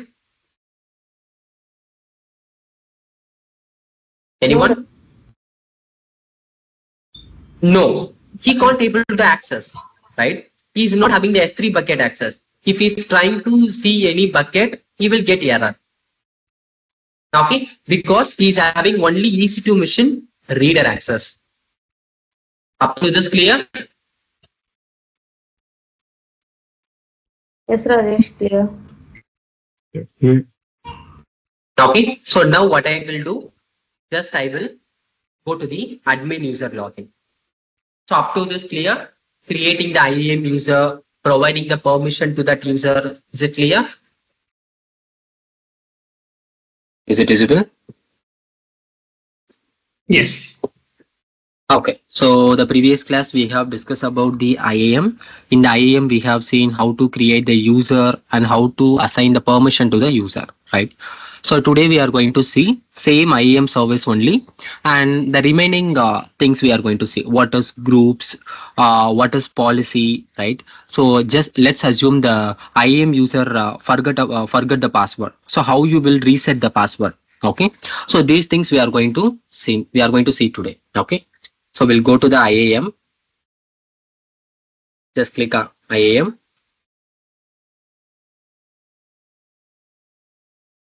Okay. So you can able to see this is our IAM dashboard, number of users, policies, and everything. So just click on the users. You can able to verify the users. What are the users you have created, right? So recent we have created the 2 users. So one is Alice, another one is my name. Okay. So the 2 users we have created. Okay, and you guys already know how to create the password and everything, right? So today, just let's assume the user Alice forgot about the password, right? He is requesting for please reset my password. I have forgot my password. Just try to reset my password. So this is a request coming to you. Okay, so who can change the password? Who can reset the password for IAM users? Admin user. Admin users, right? So usually the admin users can change the password, right? Let's assume I am the admin user, right? I can able to change my the Alice user password, right? So I can able to reset. Okay, so how you can do that one? Just click on the user, go inside the user. Okay, and here you can able to see some password reset option. Okay, 1 minute. I think we need to go to the security credential.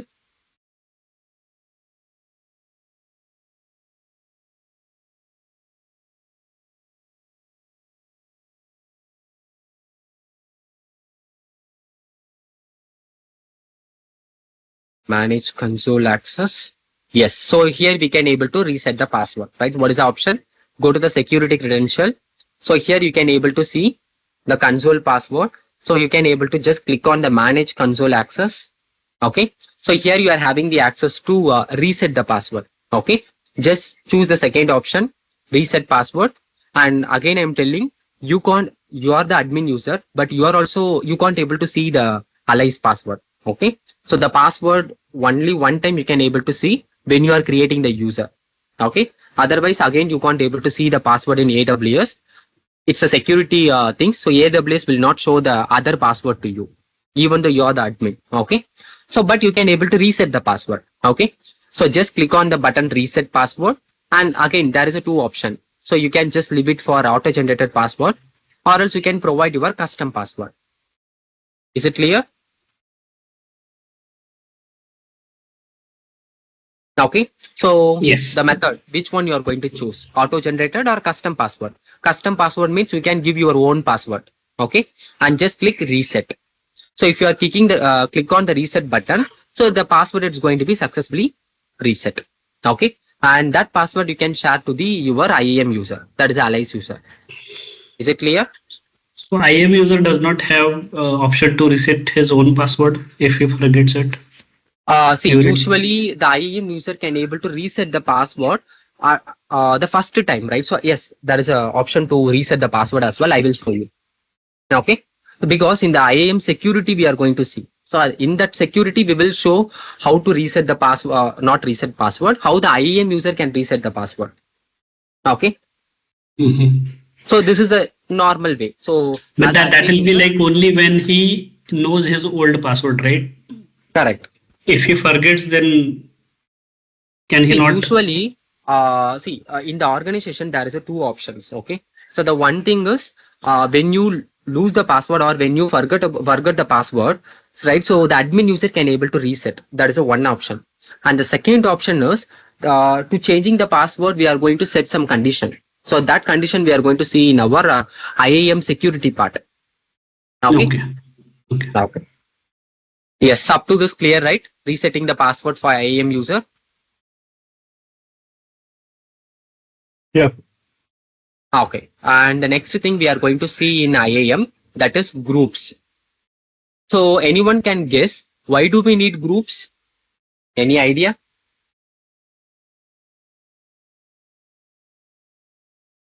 So usually why we are using the groups? What is the purpose of the groups? Different department, different group. Absolutely, right? So you can able to differentiate the users, right? So see, in the organization perspective, we are using n number of users, right? So let's assume we are having around 100 to 200 users. Really, definitely will create in IAM, okay? Because all the users, they are having different perspective. They are going to access your IAM. So they are going to access your AWS account. Okay, it might be different use cases. Some people can use your AWS account for some purpose. Some people wants to see your AWS account only for reader perspective, right? So there will be n number of use case scenario. Okay, so here what we are going to do, we are going to create the groups. Okay, we are going to assign the person into that group. Okay, and also the previous yesterday we have seen, right? We have created the user and we have assigned the permission. Is it correct? Yes. Okay. So let's assume your organization is telling like you need to create 500 users. Okay. That 500 users, you need to provide only reader access. So what you will do? So usually you are going to create the user one by one based on the name. Alice, Bob, Charles, something. Okay. And each user, you need to assign the permission. Same reader permission. Is it correct? Yeah. Is it correct, guys? Okay. So that is the same way. You need to repeat it for 500 times. For 500 users, you need to create users as well as you need to attach the reader permission, right? So it's going to be complicated, right? And also let's assume again, your organization is telling you need to create one more 50 users, right? That 50 users should have admin access. Again, what you will do, you will create a 50 users one by one, and each user you will assign admin access. Is it correct? Yes. So now what is the total number of users you are having? 550. 550, 50. right? So now again you are not our organization team.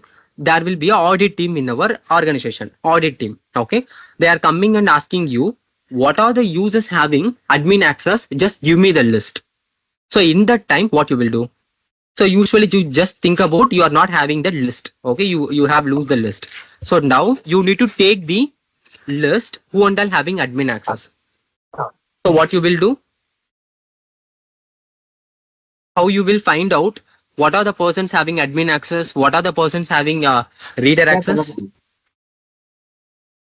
How you can find out? Going into that group. Going to the person, right? So yes, see, forget about the groups. Still, we are not discussing about the groups. So usually how you can see the permission? So usually you will go inside the user. You can able to see the permission tab. So the user is having reader access. So this is how you need to take the audit for all the 550 users who and all having admin access, who and all having reader access.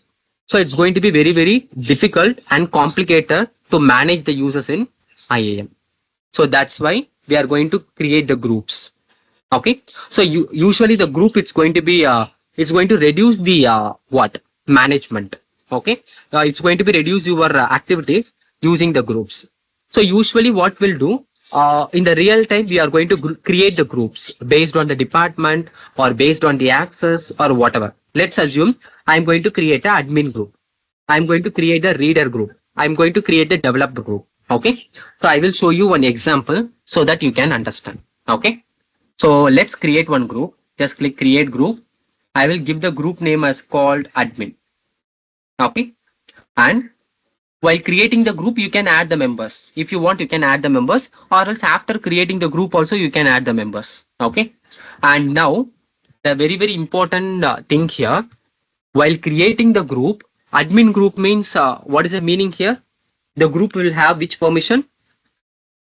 Full access, root user permission. Admin access, right? So when you guys are creating the admin admin group, you need to see the name here is admin. Then you need to attach the admin access, right? So for example, there is administrator access. I can choose the permission and just come down. You can create the group.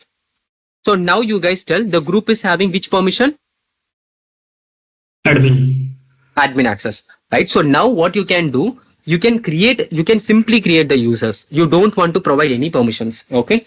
So let's assume the 50 users we are created for admin, right? So simply you create the users, don't assign any permission. Okay. So you just go inside the group. You can add the members here. Okay. So that the person automatically is going to get the admin access. Is it clear? Yeah. Okay. See, you don't want to assign the permission to each person. Okay. That is the thing I'm trying to tell, right? You don't want to assign the admin access to each person. Instead of that, simply create the user. You can add the user into the group. That's it. The group will provide the admin access to the person. Okay. So let's assume I'm going to add one allies user. Allies user, which permission is having? Did you guys remember? EC2 user permission. EC2 reader access. permission. Reader permission, right? So now simply I'm going to add the user into admin group. Just click add user, choose the allies user, click add user. Okay. So now I have added the allies user into admin group. So now what permission the allies will have? Reader access or admin access? Admin access. Admin, absolutely admin access, right? So the number of user is 1, is having the admin access. How you can verify he's having admin or not? You go inside the user, go inside the allies. What is the permission you gave while creating the user group? I have given administrator access. Okay, administrator access only. Okay. Yeah. See, you can attach multiple permission to that same group. Okay. Yes. So now you can able to see the allies user is having admin access. So how he got the admin access? Attached via group. What is the group name? Admin. Okay. So he got the permission based on the group. Okay. See, I am not assigning the permission to the allies. Simply I have added the allies user into admin group. So the group is having admin permission. So the permission is inherited to the allies user. Is it clear? Yes. Okay. Then what is the meaning of attach it via directly? Directly given permission to that user. Yes. So we have go inside the user. Here we have just click add permission. We have directly given the access to the allies user, right? So this is it's going to be a headache, right? So let's assume if it is one permission, that is okay. Just think about the user is having, you need to provide around 5 permission or 6 permission, EC2 reader access, S3 bucket writer access, and some database reader access. So you need to provide some development kind of access. It's going to be 5 to 10 permissions, right? If you are creating the 10 users, for each user you need to provide 10 access, right? So 10 permissions you need to attach. So it's going to be a headache. So simply what you can do, you can create a user, you need to create a group, In the group level, you can give the permission. Simply you create the user and add the user into the group. That's it. Is it clear? Okay. Yes. So now just we'll go to the groups. I'm going to remove the person from the group. Now what will happen? I'm going to use I'm just choosing the allies user. Just click remove. Okay. So now the allies user is having admin access. Which No. permission the allies is having now? Reader only. Reader only. Reader, right? So you can able to verify. Go inside the user. Go to the allies user. The permission tab you can able to see is having only EC2 reader access, because the group level permission automatically removed from this person whenever you are removing this person from the group. Is it clear? Yes.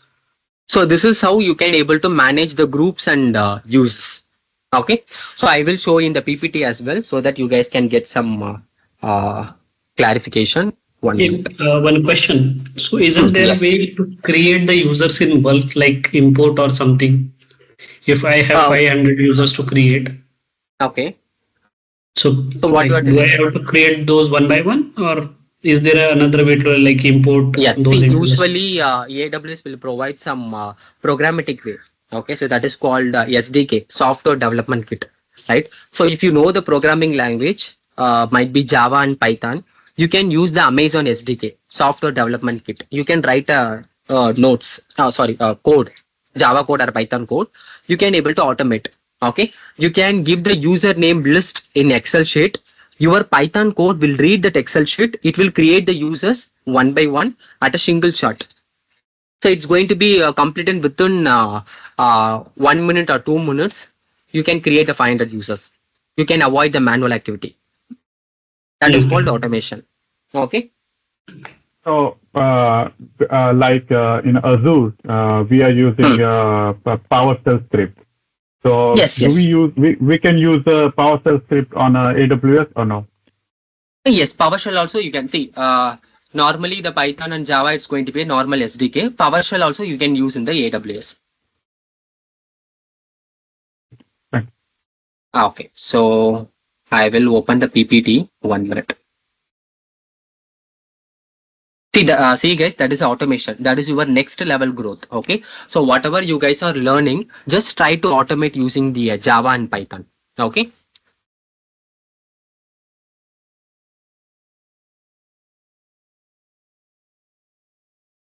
Okay, so this is our IAM, right? So in IAM, we have discussed about the groups, right? You can able to create the groups, developer group, audit group, operation group, whatever group you want, you can create. And also the important thing, one person can belongs to multiple groups. That is possible. You can add one person into developer groups as well as the audit group. That is possible. But one group, you can't able to add it into the another group. That is not possible. Is it clear? Yes. Okay, so you are having developer, audit and operation, 3 groups you are having, right? You can't able to add the one group into another group. That is not possible. But the one person can belongs to multiple groups. That is possible. Okay. So this is the picture for the how the person will get the access from the group level. So whenever you guys are adding the user into the group, so whatever the group level permission you are having, that permission is automatically assigned to the persons. Is it clear? Yes. Okay. So up to this, any doubts? Groups and permissions. Creating the group, adding the permission, adding the users.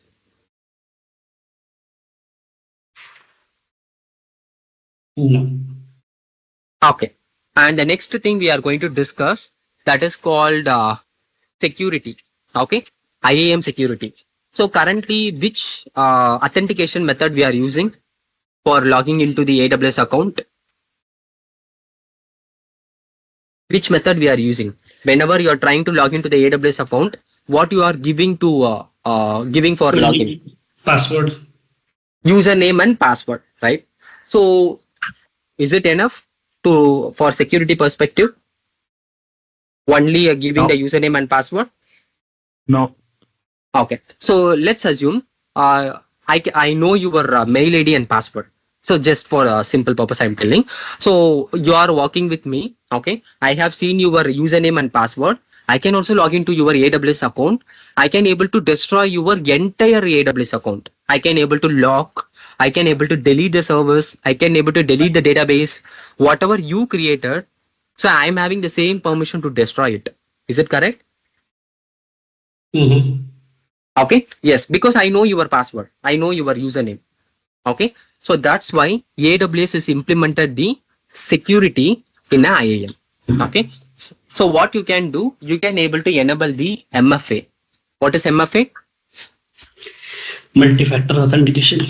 Yes. So what are the multi-factor authentication is available today? Anyone? So whenever you are trying to log in, so there will be a secondary authentication method. Yes. What are the methods? Microsoft Authenticator. Okay, good. Google Microsoft Authenticator. We have Google Authenticator too. Google Authenticator, yes. See, these all are app authenticator. Okay. Yes. Yeah. Mm-hmm. Other than app authenticator, what we are having in the real time? See, the mobile phone. Code based, like you receive a SMS with the code, OTP based. Yes. OTP based system. Okay. See, the mobile phone also you are using some authenticators, right? What are the authenticators you are using? Fingerprint. The password? Fingerprint, facial. Fingerprint, face recognition.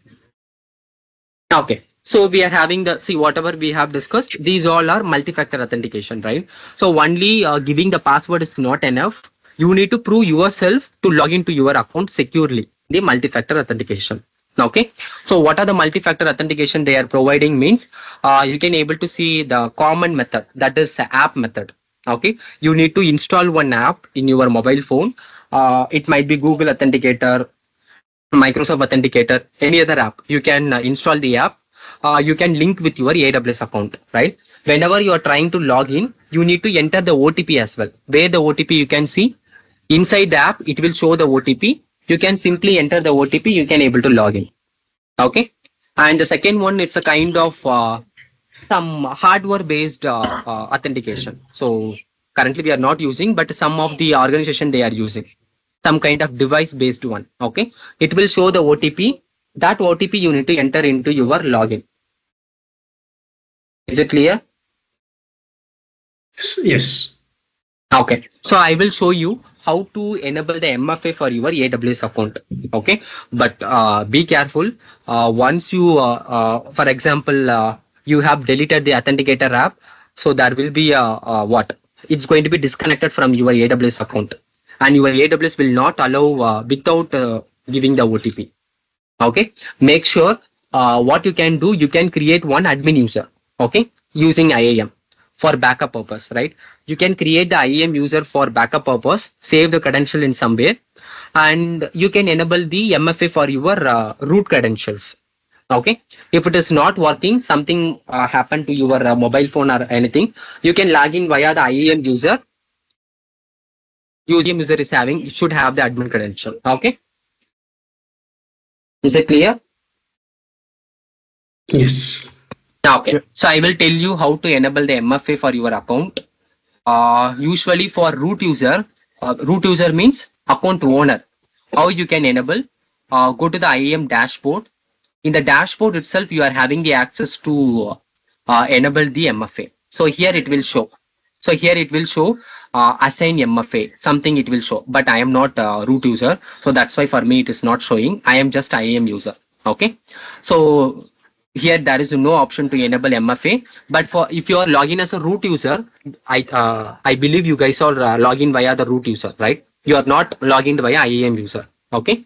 So in the IAM dashboard, you can able to see assign MFA. Okay. You can just click the assign MFA, enable the MFA. You can able to see in the dashboard itself. Okay.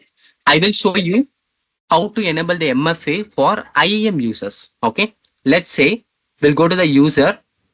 So you can able to see my user, that is a Rajesh user. So I will go inside the user. I'm going to assign a MFA. See, it is telling like what it is telling. Enabled without. The MFA is enabled. No. No, I need to enable the MFA, right? So what you can do, just click the option enable MFA. So you can give the device name. For example, I'm going to use Microsoft Authentication. You can give whatever name you want, device name, MFA device, something. Okay. And now there is a 3 option. Some kind of security token method. 1 minute, guys.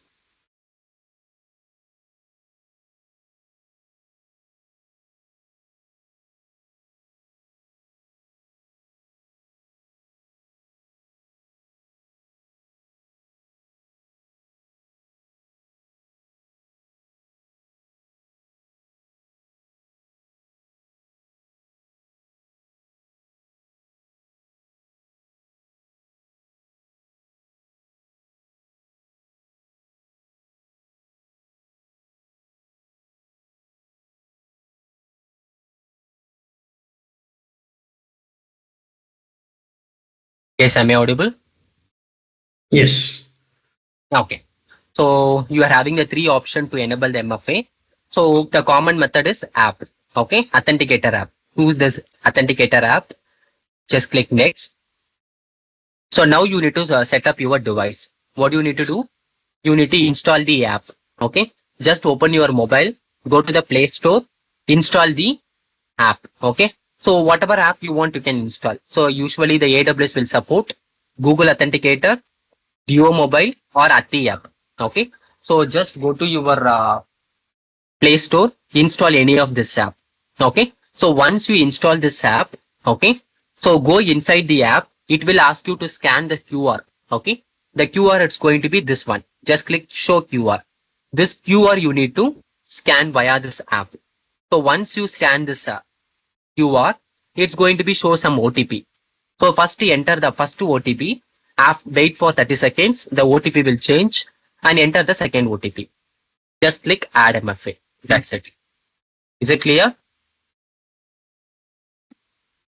Yes. It's a very simple process, attaching the MFA for your IAM user as well as the root user. Root user where you need to enable. In the dashboard itself, you need to enable. There is an option to enable. Okay. Any doubts? Enabling the MFA?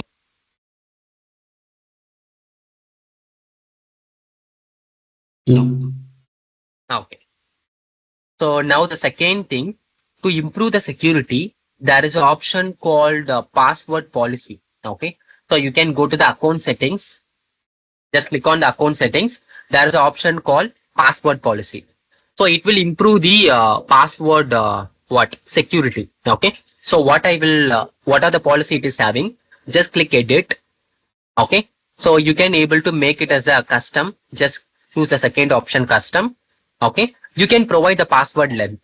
So all person, see, whenever they want to reset the password, they need to reset up to 12 character.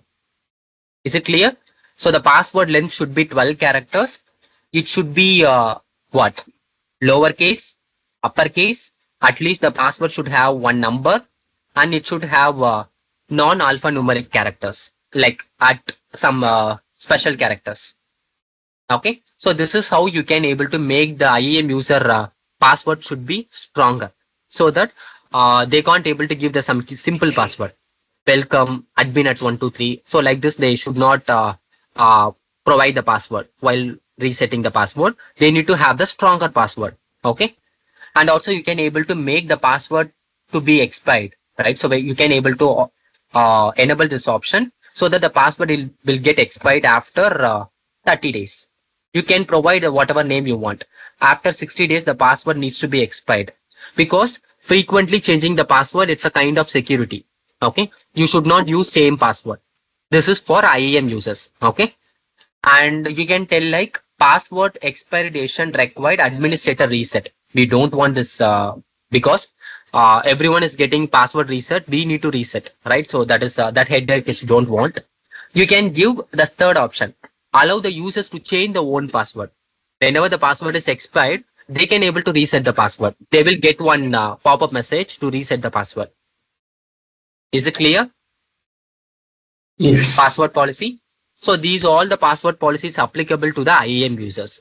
Okay. So this is how you can able to make the user password to be stronger. Okay. Any doubts in the IAM policy? You can able to save the changes. Once you save the changes, the password policy is going to be updated. Okay.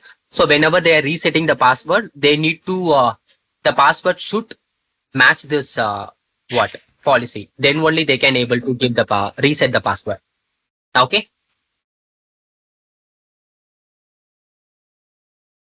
Any doubts? The password policy? No. Password policy is set by the admin IAM user. Absolutely. The admin only can able to set the password policy for the IAM users.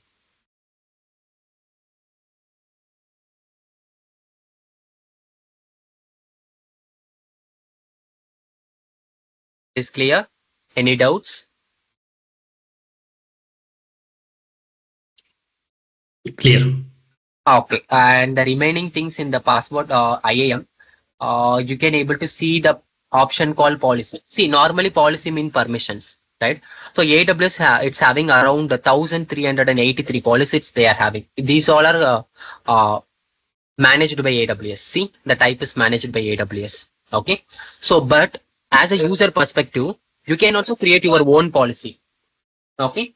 So let's assume you need to create one policy. That policy should have EC2 reader access, S3 bucket writer access, something. It's a group of permission I need to create. Yeah, you can also create your own policy. Just click create policy. Okay. You can able to select the service, which service you are going to provide the policy. For example, I am creating this permission for EC2. Just choose the EC2 service. You can choose the permission. You can able to create the policy. Okay, you can create your own policy as well. Okay, but whatever. So whatever the policy it's defaultly we are having, that is enough for managing the AWS account. Okay, is it clear? Yes. Okay, and the important thing we need to see roles. Okay, so the role is important for service to service communication. Okay, so if I'm explaining about the rules, you guys can't able to understand. Okay, so while discussing about the AWS services like EC2, S3 bucket or some other services, that time you guys can understand the role purpose. So now if I'm telling also you can't able to understand. Role also it's a kind of permission only. You are providing the permission to someone using the role. Okay, but now we are not going to discuss about the role. Okay, so whenever we are going to discuss about the services, that time we'll explain about the roles. Is it clear?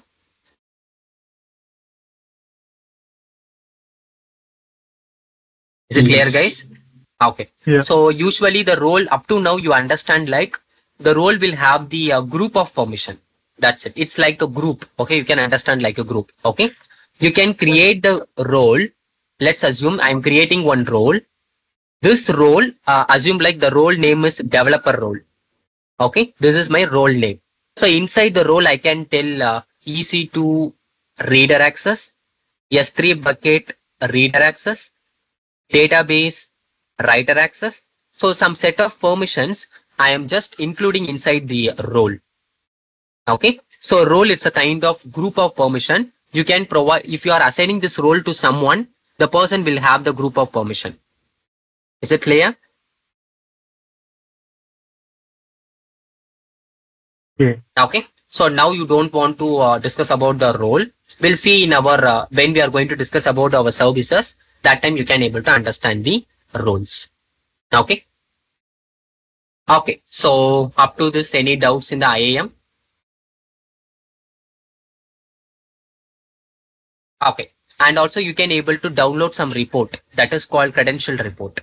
Okay, so usually you can able to download this report.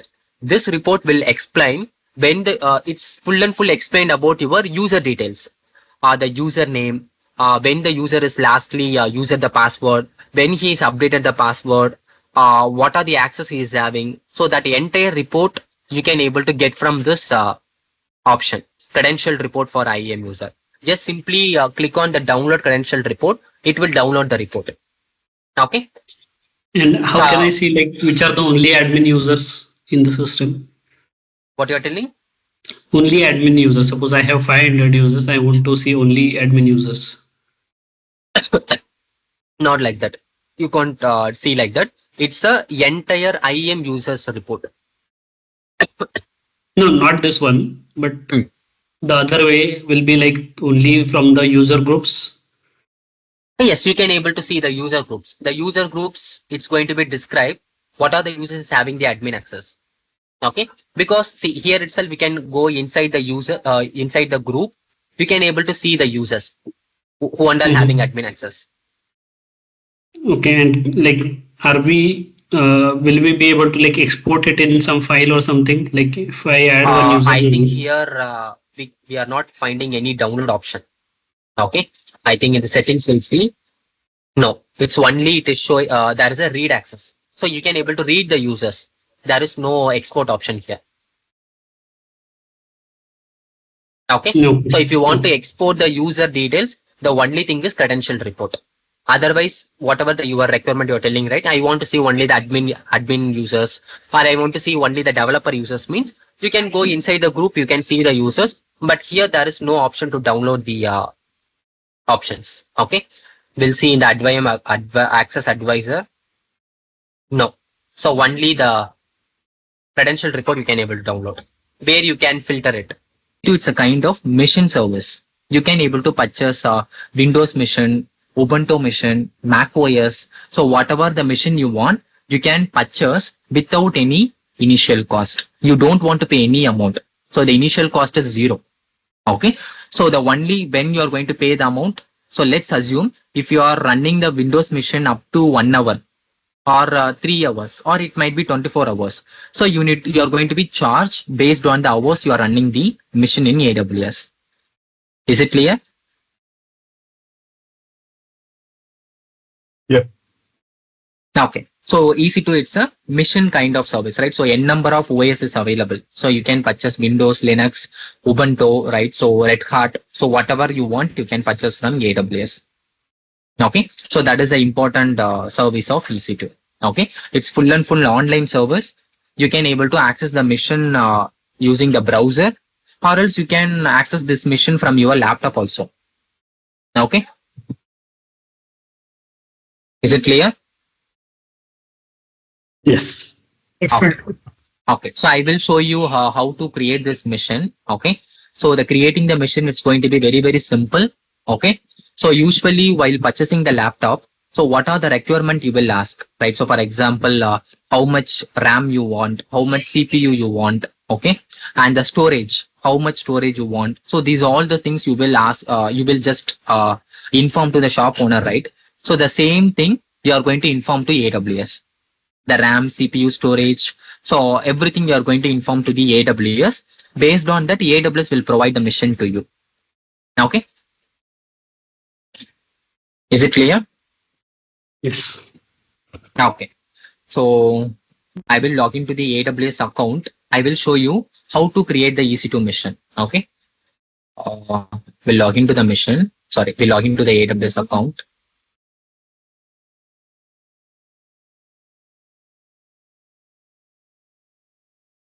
Okay, so just search for what is the service name?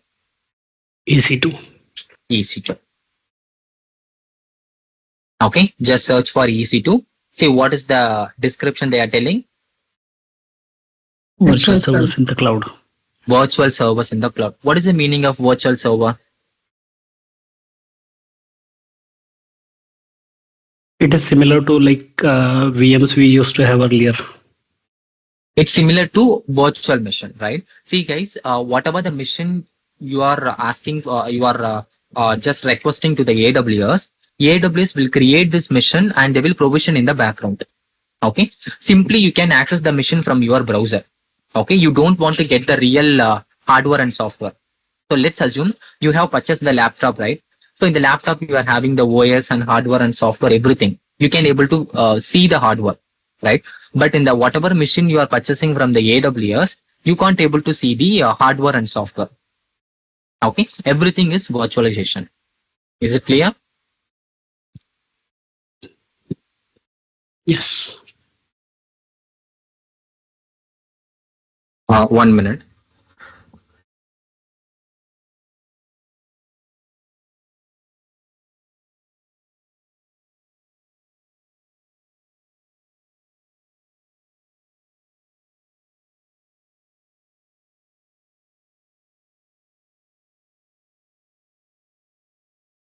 Am I audible?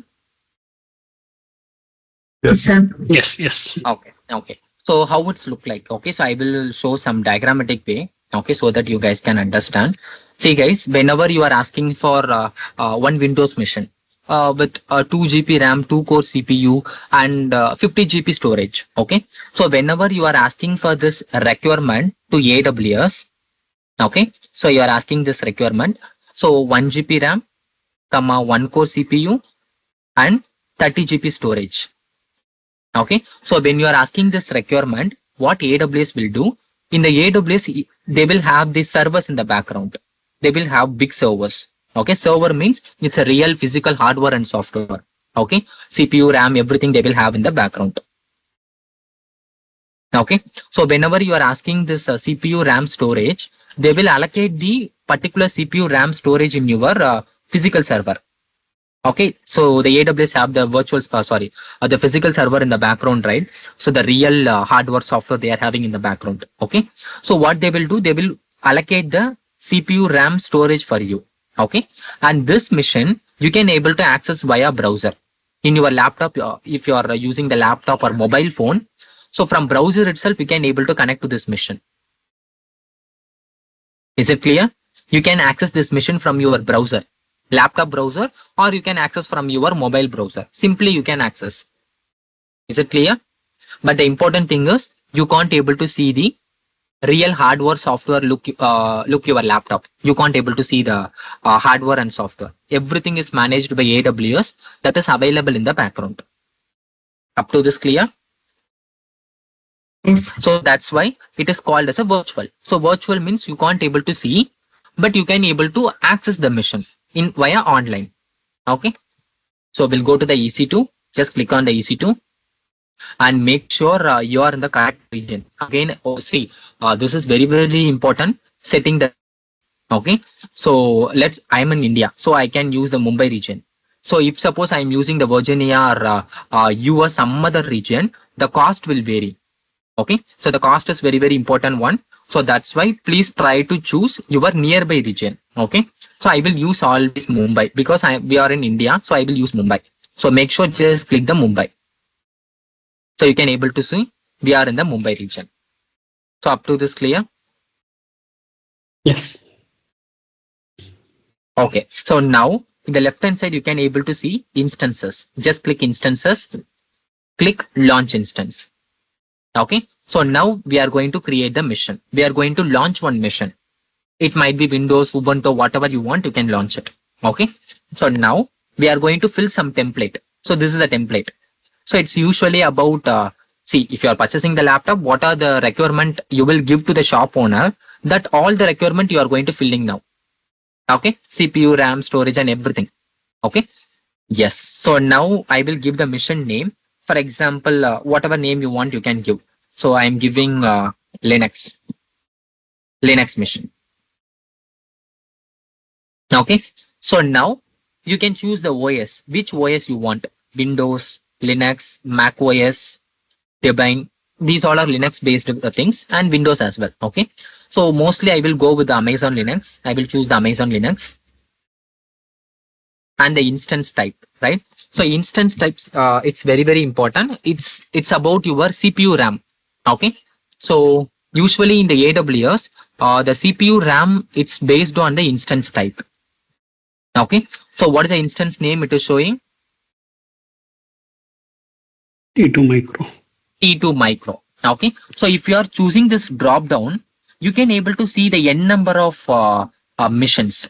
T2 micro, T2 large, T2 X large, T3, And if you are keep on going, you can able to see C type, see C5, and you can able to see D, right? So n number of instance type is available here. Okay. So first you guys need to understand what is T family, what is D family, what is C family. Okay. Because you this all are based on the performance. That is a very important. Okay. So I will show in the template as well. Okay. So here you can able to see in the template. So they are showing the family. Okay. See, M family, R family. So n number of family is available. Okay. So mostly you can able to see all the families they are showing in the PPT. So the first family we are going to see general purpose. So general purpose always start with which letter? T. Which letter they are showing? T. Okay, so T means general purpose. So usually, see, I am purchasing one machine. That machine will not consume that much of CPU and RAM. It's a general purpose. I'm just using for running some mission, running some code. Just I'm using for general purpose. That's it. I'm not going to consume that much of CPU and RAM. Then you can go with the which family? T family. Is it clear? Okay, in the T family, you can able to see if you go with the T2, what is the meaning of micro? Small. Smallest. That's it. Yes. So micro, you can able to see in the T family, you are having the micro, small, medium, large, X large. So these all are indicating the CPU and RAM. You can able to compare the CPU and RAM here. So if you go with the T2 micro, what is the CPU? How much CPU you are having? 1. 1. RAM? 1 GB. 1 GB, right? Just go with, just try to increase. T2 small means 1 core CPU, 2 GB RAM. T2 medium means 2 core CPU, 4 GB RAM. So which means that word it's indicating the CPU RAM count. How much CPU and how much RAM you will have for T family. Is it clear? Yes. Okay. So the next family you can able to see. What is the family name? Compute optimized. Compute optimized. So what is the letter it will start? C. C family. So see guys, in the real time there will be a laptop types. Normal laptop, GPU laptop, gaming laptop. So this laptop, did you guys hear about? So definitely you guys know about this all the laptops, right? So what is the difference between all the laptops? Performance, right? See, if you are go with the GPU, if you go with the some other like gaming laptop, so it's going to be very, very faster. So the performance is very faster, right? Just compare with the normal laptops. So that is the performance you are seeing here, right? General purpose means normal laptop. Okay. Compute optimized means it's going to be CPU optimized laptop. What is the meaning of CPU optimized? So let's assume if you are running one application, it will consume more CPU. Okay. It's consuming 100% CPU. So that type of application, if you are running in the compute optimized machine, it will consume only 50%. Is it clear? Is it clear, Can you guys? repeat the last line?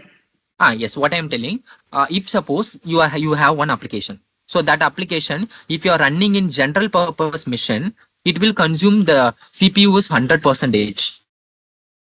Okay. Same application, if you are running in compute optimized machine, it will consume only 50% of CPU. Is it Okay, clear? it means like 1 CPU out of 2. See, let's assume you have a 2 CPU in the general purpose. If you are running the application in that machine, it will consume all the 2 CPU, 100%, right? If you go with the compute optimized, same application, if you are running in the compute optimized machine, it will consume only 1 CPU out of 2. Okay. Okay, so that is called compute optimized. The performance is optimized here. Okay, so you need to identify in the real time which one it will consume more, CPU or RAM. So based on that, you need to choose the machine type. If it is nothing, you can go with the general purpose. Okay, is it clear? Okay, Then you can easily tell about the third one. What is the third one? Memory optimized. What is the advantage of memory optimized mission? More memory. See, your application is consuming more memory. Then which type of mission you need to choose? Memory optimized. Memory optimized. Okay, you should not go with compute and general. Okay, you need to go with the memory optimized. See, if you are running the same application, again, the general purpose, you are having 4 GB RAM. So if the application will consume around 4 GB RAM, same application if you are running in memory optimized, it will consume only 2 GB RAM out of 4. So that is called memory optimized. Is it clear? So how does it differ from like memory optimized and compute optimized? What is the main difference? The difference is letters. Okay. See, memory optimized means R letter. So it will start with R. Compute optimized means it will start with C and T. So based on the No, I mean the performance wise. Performance wise. No, you are asking about How does the compute optimized differs from the memory optimized? Like what is the main difference? Like whether the compute optimized has more resources in case of like memory and yes, absolutely. See, for example, in the general purpose, the CPU and RAM, whatever you're going to choose, it's going to be very less, or it's going to be equal. Okay, but if you go with the memory optimized, you will get more memory, and also the memory also it's get optimized way. Okay, let's assume you will get 64 GB memory or 100 GB memory, but the same memory you will not get in general purpose. Okay, size also big. In the same way, optimization also there. Your application will run quickly and it will not consume that much of memory if you go with the memory optimized. Okay. Okay, see, optimization means they will do something in the background to optimize, right? So for example, if some application consuming more memory, same application if you are running in that mission, so it's going to be consume very less memory because some optimization they have done in the mission. It's about performance. Okay. Okay. So can we customize? Means whatever we need, we can do it or not? See, mostly there is no customization here. Okay, so whatever family is available, that family only you can able to choose. Okay. Okay. Yes. And the last one you can able to see storage optimized. Then it will start with some D family. Okay, D means storage. D or I. The storage is it's optimized, and also you will get more read and write. You can able to do at a time. You can millions of write. You can able to do in the disk. Okay, there is high performance for the disk perspective, not in the CPU RAM. It's for storage perspective. Okay. Is it clear? Yeah. Okay. And the last part, yes, guys. So that's it. So mostly you can able to see these type of family in the real time: general, compute, memory, storage. Okay. So you can able to see the each one is start with one letter: T family, C family, R family, M family. Based on that, see, you are getting the CPU RAM also. It's going to be vary, right? So in the C family, you are having more CPU, 16 CPU, right? Same if you go with the R family, memory is more high, 512 GB memory you are having, right? Same in the storage, based on that, it will vary. Okay. Is it clear?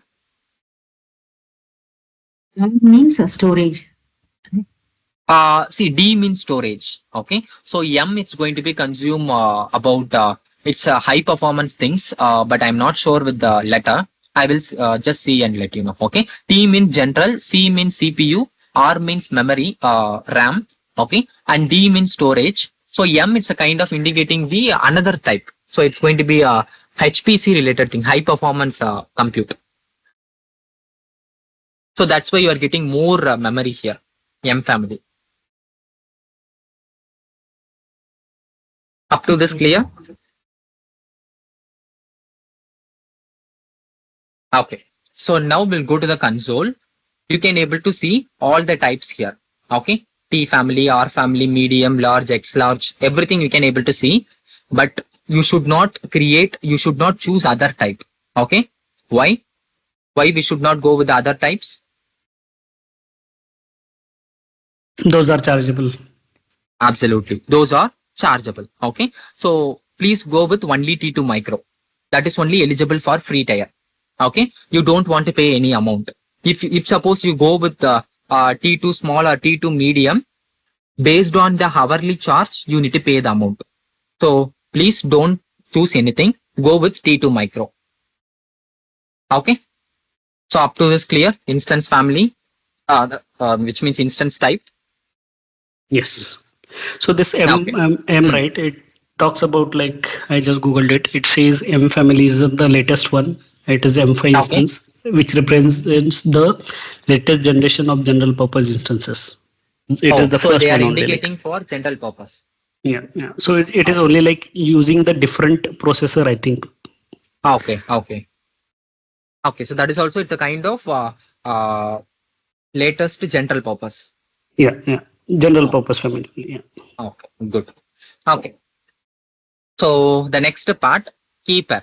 Okay. See, key pair is nothing but it's about your credential, login credential. That's it. So whenever you guys are purchasing the laptop, you are going to do some sign in, right, with some username password. So that is called login here. Okay. So here AWS will provide the password. Okay. See, for example, initially there is no password for you. So what you need to do, you need to just click on the create new key pair. See, the password is not look like a welcome admin. So like that, you can't provide the password. Okay. AWS will not allow you to create the password like that. So always AWS will provide a secure password in the file format. Is it clear? Yes. Your password is going to be in the file format. Okay. So you need to provide your password file name. For example, my password file is test password. Something, whatever name you want, you can provide. Or else you can tell like EC2 password. So something you can provide the password file name, and you can choose the encryption method, and you can go with the .pem or .ppk, whatever. Okay, these all are encryption method. How it's going to be encrypted. Okay, and just click create key pair. So once you click on the create key pair, the password file is going to be downloaded into your local. So I will show my password file, how it's downloaded in my local.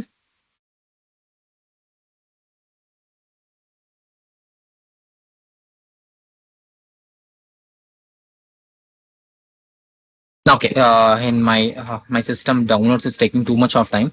Okay, guys. So usually, if you are clicking on the create key pair, the password file is going to be downloaded in your downloads. Okay. After that, just choose this drop down. Choose your password. So I have chosen the password file name is EC2 key. So that is a password file I have created. So I will choose this one. Is it clear? So this is the password file for your mission. Is it clear?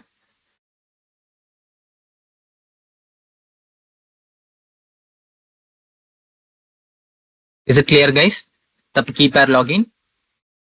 So the file which gets downloaded, it has to be Yes. available in the physical format on the system, or it will store at the No. side? See, you can able to see the password file. The downloads, it is available, but in my system, the download, it's taking too much of time, or else I will show.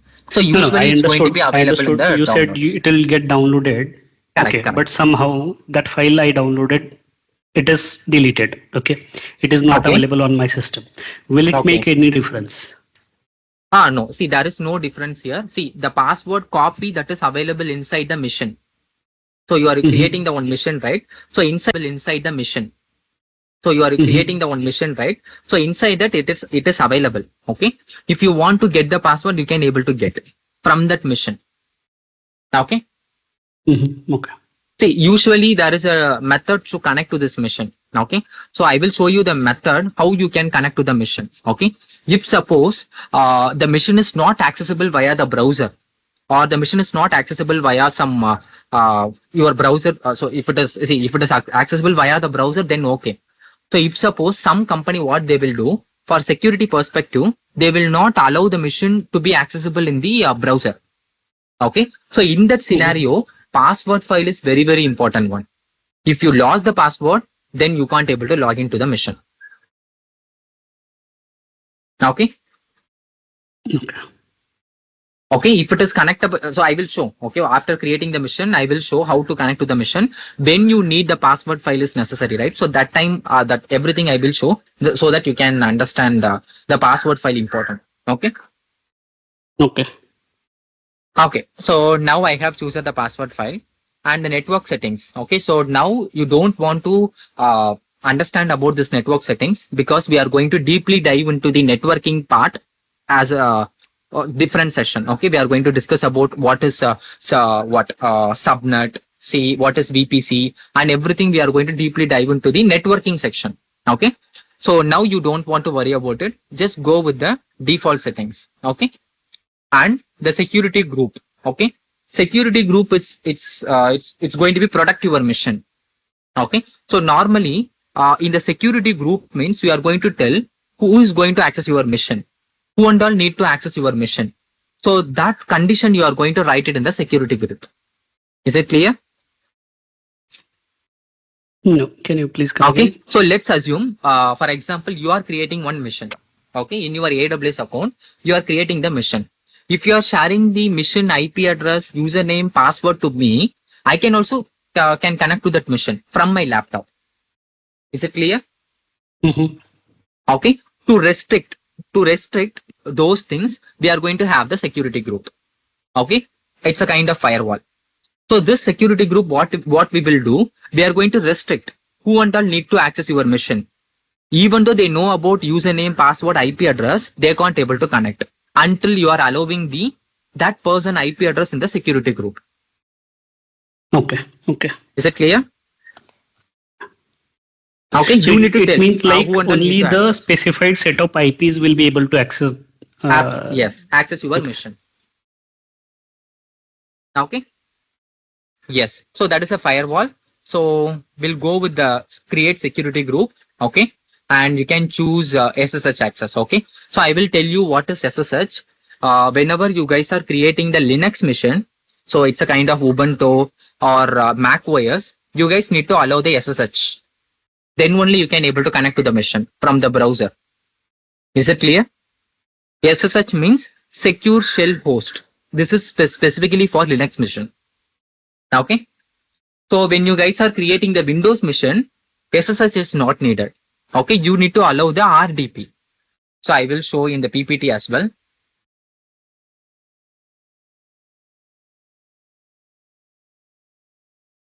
So it is visible, right? So SSH for Linux mission. If you want to connect to the Linux mission, then you need to allow SSH protocol in that security group. Okay. Same way, if you want to log into the Windows mission, which protocol you need to allow? RDP. RDP. So that is remote desktop protocol. So if you are allowing this protocol only, you can able to connect to the mission from your local browser or whatever, or else you can't able to connect to the mission. Okay. Is it clear? Yes. Okay. So I will go to the yes. So we are creating the Linux mission. So that's why I'm allowing the SSH traffic.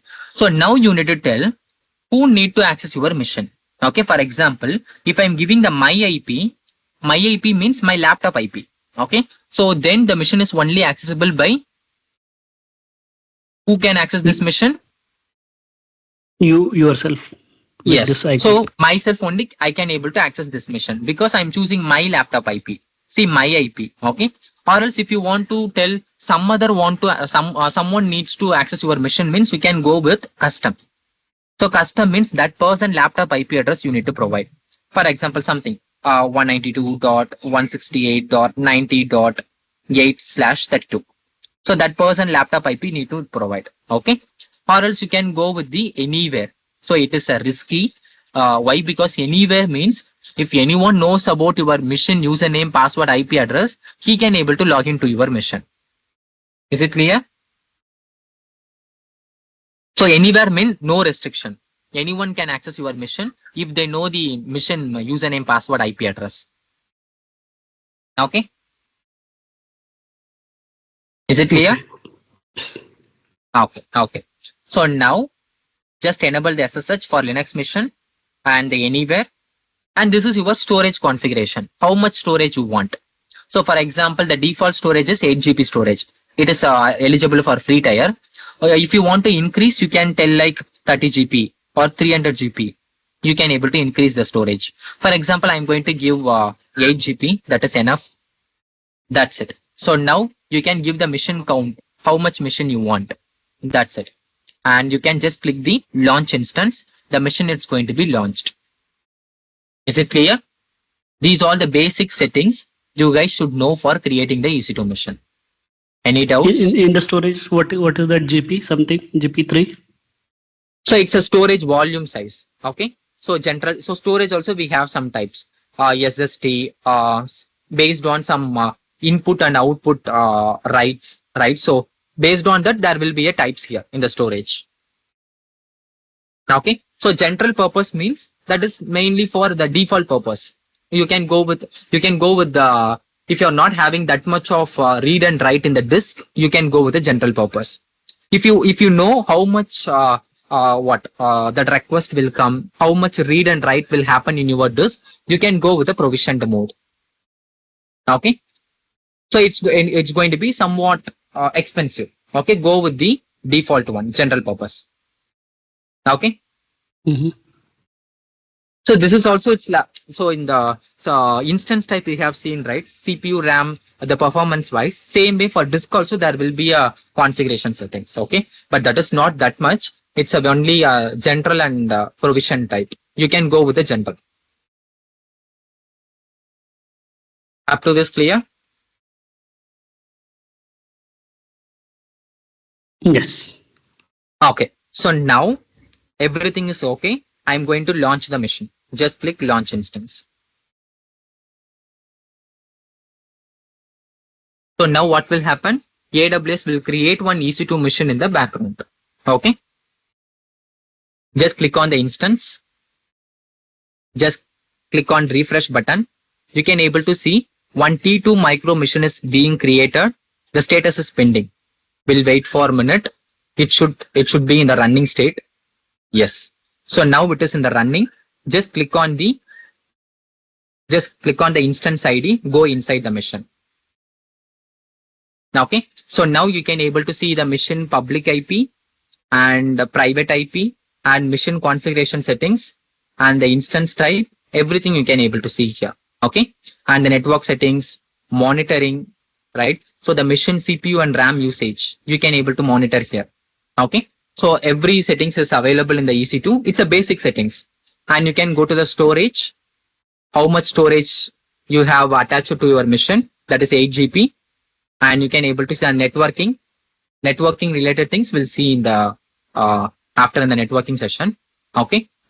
These are all the normal settings you can able to see in the AWS. Is it clear? Okay, so now suppose I created this machine and I want to increase or change the instance type of the. Yes, we can able to do. I will show you. Okay. Because that's why that it's called as a EC2. What is the expansion for? What is the explanation for EC2? Elastic Compute Cloud. Elastic. So which means whenever you want, you can increase CPU, RAM, disk. You can resize the mission. So it's a elastic. Okay. Okay, so we have successfully created the mission. So now we'll try to log into the mission. Okay, just click connect. Okay, so now everything is okay. Just click connect.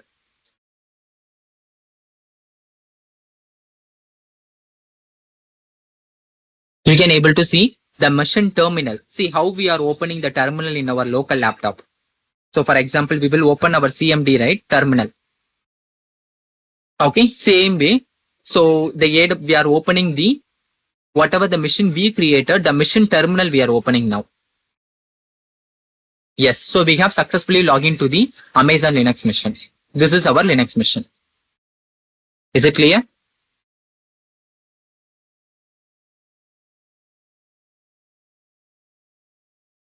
Up to this clear? Yes. So any doubts?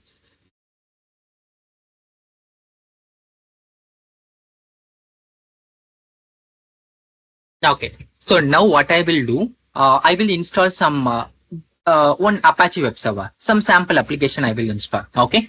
So what I will do, I will log in as a sudo user. See guys, these all are Linux command. Okay. So it's not necessary to learn about the Linux command, but I'm just trying to install some software. Okay. To see some welcome page. Okay. So first we'll log in as a sudo user. Did you guys know about sudo? Sudo Yes. means what is the meaning? Super user. Super user. It's a admin user. Okay. Just I'm logging via admin user. Okay. So now I'm installing the Apache web server. Okay. It's a one basic web server. Okay. Just we'll see some output. That's it. So first we'll take one update. Yum update. What is the meaning of yum? Okay. So yum is a package manager. Okay. So in the Linux mission, we are having yum, apt get. So some kind of commands. Okay. So this commands useful for installing the softwares. Okay. So first I'm taking the update, yum update, and after that I will install the Apache web server.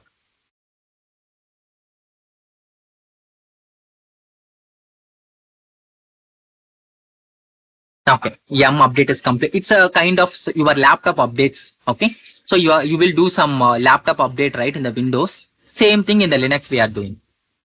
Yum install httpd. So just I'm installing one Apache web server -y.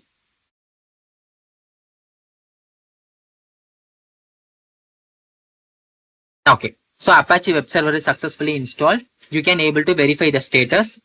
Systemctl status httpd. Okay, httpd. So it's Apache web server name. You can able to see it's going to be inactive. Okay, it's not running state. So you need to make the active. Systemctl enable httpd. Okay, and now you can able to check the status. So now we need to enable. We have successfully enabled. So now we need to make start. We need to start the Apache web server. Yes, it is started. Now we'll check the status. See, now it is active. Okay, so now you can able to see the website output in the browser. Okay, you just go to the mission. Just take the mission public IP. Go to the browser. Type http:// mission public IP address. Anyone can tell. Can we see the output in the browser? Will it allow? Not Will it allow without in the the browser? port. We didn't select HTTP. See, the Apache web server will run on default port number 80.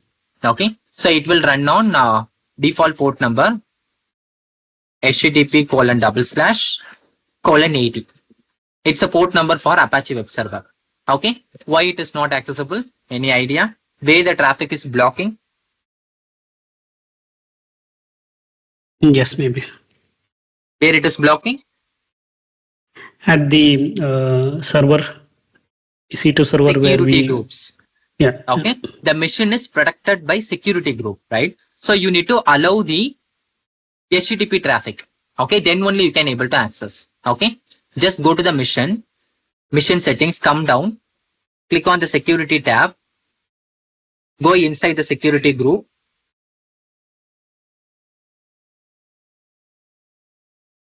Okay, edit the inbound rule.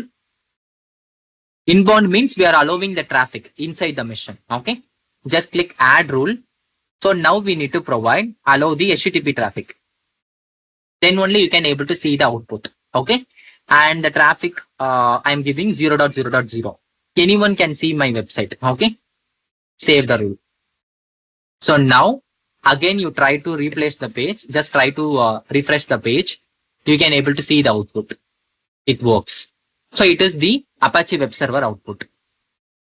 Is it clear? Yes. Okay. See guys, whenever something getting blocked, you guys need to think about the security group. Okay, I will explain about the security group some little bit in depth so that you guys can understand what will happen in the security group.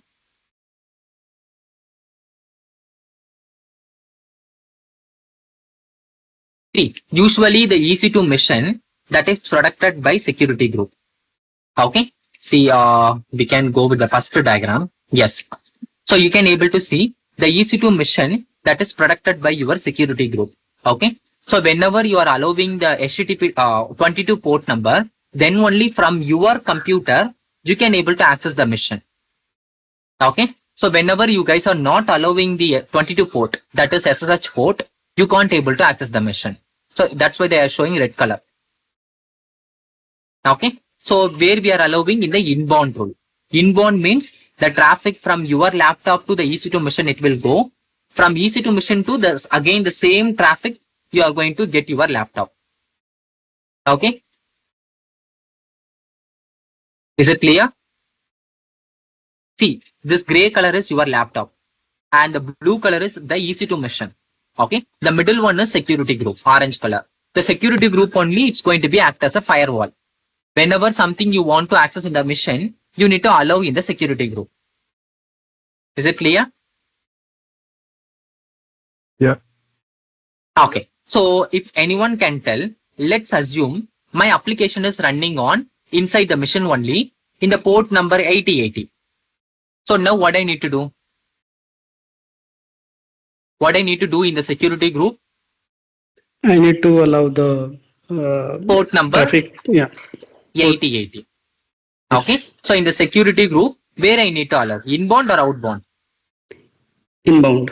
Inbound. So first you need to allow the traffic inside the mission from your local laptop to EC2 mission. Okay, just click inbound rule. Okay, so you can able to allow the, just click add rule. So it can be custom. Custom means you can give whatever port number, 8080. Okay, and give the source IP, which means who want to access this 8080 port number. Usually 0.0.0, anyone can access. Save the rule. Then you can able to see the output from outside. Is it clear? Okay, and also you don't want to worry about the outbound rule because the outbound rule is always allowed. All traffic is allowed here. So you don't want to worry.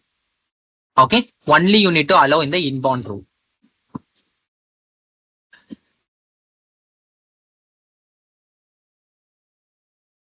Is it visible, guys? Yes. Okay, okay. So today we are going to discuss about the storage part. Okay, so in the AWS storage, so we have EBS. Okay, so we have a types of storage, EBS storage and EFS, and we have a S3 bucket. Okay, we have around 3 important storage in AWS: EBS, EFS, and S3 bucket. Okay, so the first part is EBS. The EBS is called as elastic block storage. Okay, so it's a disk of your EC2 machine. Is it clear? So whenever you guys are creating the EC2 machine, so you are giving the storage part, right? 8 GB storage, 30 GB storage. So that is stored in the EBS. Is it clear? Okay, so your EC2 machine, right? So you are choosing the RAM, CPU, everything, but the data where it's going to be stored, so it's going to be stored in the EBS volume. Okay, so the EC2 machine, it's going to be connected with the EBS volume. Okay, and whatever data you are storing inside the machine, the data is going to be stored in EBS volume. It's a disk. Okay, but the important thing is it's a virtual disk. It's a virtual drive. Okay, so the machine is different. The machine is going to be present in different server. The storage is going to be present in different server. Okay, so both are not in the same server. That is the important thing. Okay, so you can assume like everyone is having the OneDrive, right? So in your laptop you are having the OneDrive, right? So the whatever the data you are storing in the OneDrive, it's going to be stored in the cloud, right? But the laptop you are going to have, you are having the physical laptop, right? So storage is different, and your laptop you are having physical laptop, right? So same way in the AWS, the EC2 machine it's going to be present in on physical different physical server. The data storage is going to be present in the different physical server. Is it clear? So that disk is called EBS volume. Understood? Yes. So can we like say OneDrive, iCloud, then our Google Drive? Those are the Yes, same yes. example. Yes, correct. Okay. See, it's not exactly look like Google Drive something, but it's going to be virtual drive. Okay. So your mission is going to be present in one server. The storage is going to be present in the another server. Both are not in the same server. So that is the thing we are discussing. Okay. So I will show you in the AWS console as well, so that you guys can understand. 1 minute. We'll go to the EC2 mission.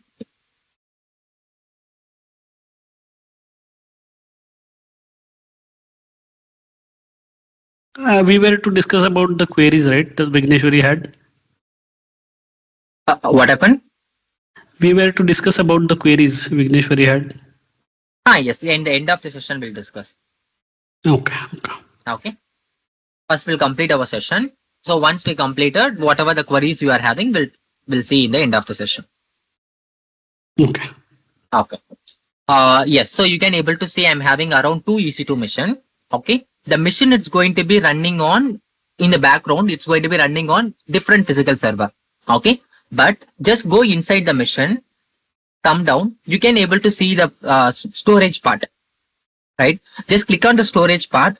You can able to see the EBS volume. So how much storage it is having? 8 GB. 8 GB, right? 8 GB storage, but it is connected with your EC2 mission. Okay. The EBS volume, it's going to be different. It's going to be a different disk, and your mission is going to be different. Okay. The data only it's going to be stored in this EBS volume. And also, you can able to see your all EBS volume in a single place. You can able to see Elastic Block Store, right? Here, just click on the volumes. So where you can see your all mission disk. So it is showing 2 disk, right? So which means we are having 2 EC2 mission. Okay. So this 2 is disk. It's going to be connected with each EC2 mission, and you can able to see the status. It is in use. Is it clear? Yes. Okay. And that is an important thing. And another one more thing we need to discuss in the EBS volume. Okay. So let's assume your EC2 mission is storing the data into EBS volume, right? So if the EBS volume is having only 8 GB storage, but in the future, the 8 GB storage is not enough. So I want to increase to 500 GB, right? So you can easily resize the disk. Okay. So how you can do that one? So you need to go to the 1 minute. I will close these things. Yes. So what you need to do? You need to go inside your EBS volume. Okay. And in the action, not in the action, you can just click modify button. Okay. Here you can able to increase the storage. For example, you can increase to 500 GB and just click modify. That's it. So your EBS disk volume that is increased to 500 GB. Is it clear?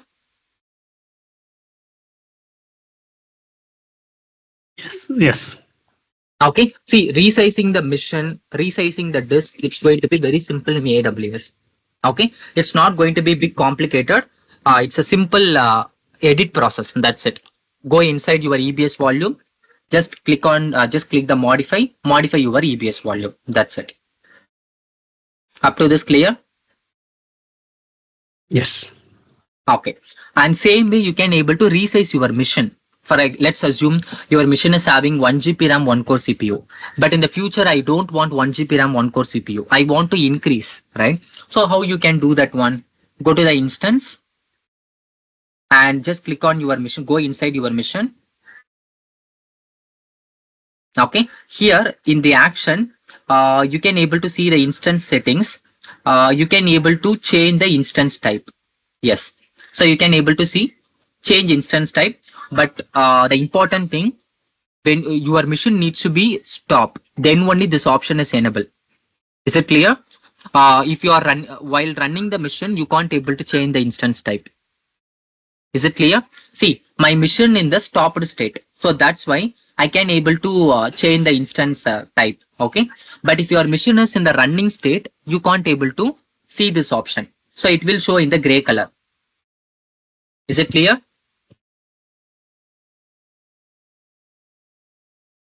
So just click change instance type. So you can able to modify. So for example, you can change it to C or C2 or something. So whatever you want, you can change it. For example, you can change it to T2 X large.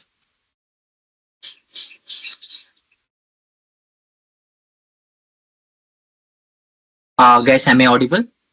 Yes. Okay. So here you can able to modify. Okay. Just click change instance type and you can able to change to T2 X large something. You can change it to big mission. Okay. So once you change it, just click change instance type. That's it. Okay. But the important thing, your mission needs to be in the stop state. Then only you can able to change the instance type. How you can stop the mission? Just in the instance state, you can able to click stop instance. So your mission is going to be stop. Again, if you want to start, you can able to start. Is it clear? Yes. Okay. So this is how you guys can able to resize the mission, resize your disk. Okay. Up to this clear?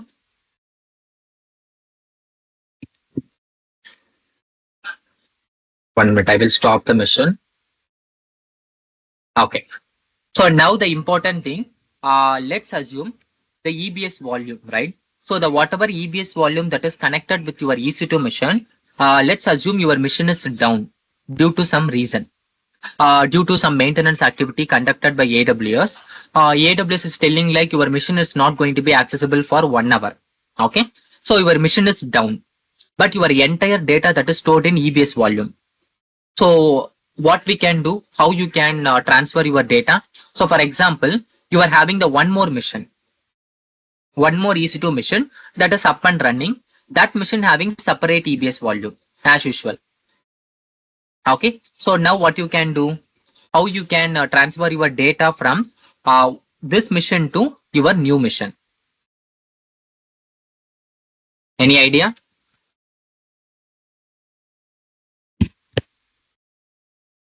Maybe attach, if possible, that volume to other EC2 instance.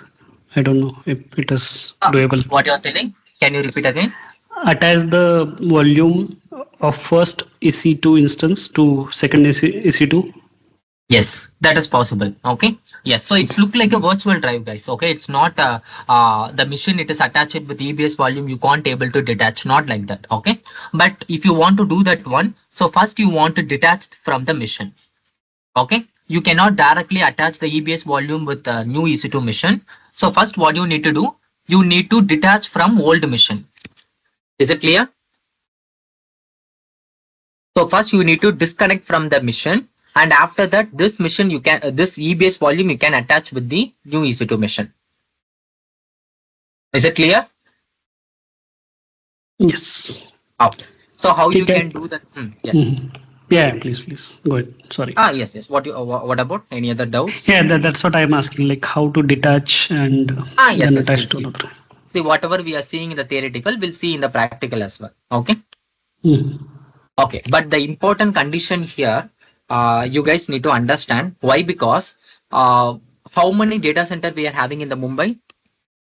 3. 3 data center. Okay. So the data center is the issue here. It's a problem. Okay. What is the important thing? Let's assume we are having A and B, C data center. Okay. So you are creating the EC2 mission in A data center. So you are not selecting the data center by default, right? So it's going to be A or B or C, whatever, right? So whenever you are creating the EC2 mission, sometimes it's going to be there in the A data center, whatever. Let's assume your EC2 mission there in A data center. In the same data center only, your EBS volume also it's going to be created. Is it clear? Yes. Okay. So now you assume the second mission we are discussing, right? That mission present in B data center. Okay. And that mission EBS volume also present in the B data center only. Okay, so it's a B data center. So now what happened? The mission is down due to some reason. So now I want to attach this EBS volume to the secondary mission, second EC2 mission, right? So here it's a problem. So when both the missions are present in different data center, attaching the disk from one data center to another data center directly, that is not possible. That is, you can't able to do. Clear? Is it clear, guys? Yes. Okay. See, both the missions are present in the same data center, then the option is possible. You can able to attach the disk. But if both the missions are present in different data center, you can't able to proceed these things. You can't able to detach and attach the disk to the secondary mission. Okay. Then what is the solution? How you can transfer your data to the secondary mission? Okay. So how you can do that one? So there is an option called snapshot. What is the option? Snapshot. Okay. Snapshot. See, snapshot is a kind of backup. Okay. So what I'm going to do, I'm going to use the snapshot option to back up my entire EBS volume. Okay. I'm going to take the entire EBS volume as a backup. Okay. I'm going to create one backup file from the primary EC2 mission EBS volume. So from that backup file, I'm going to launch one new EBS volume in the secondary data center. From that backup file, I'm going to launch new EBS volume. While launching the EBS volume, it will ask which data center you want. So I'm going to choose B data center. So now this EBS volume I can able to attach with my EC2 mission. Is it clear?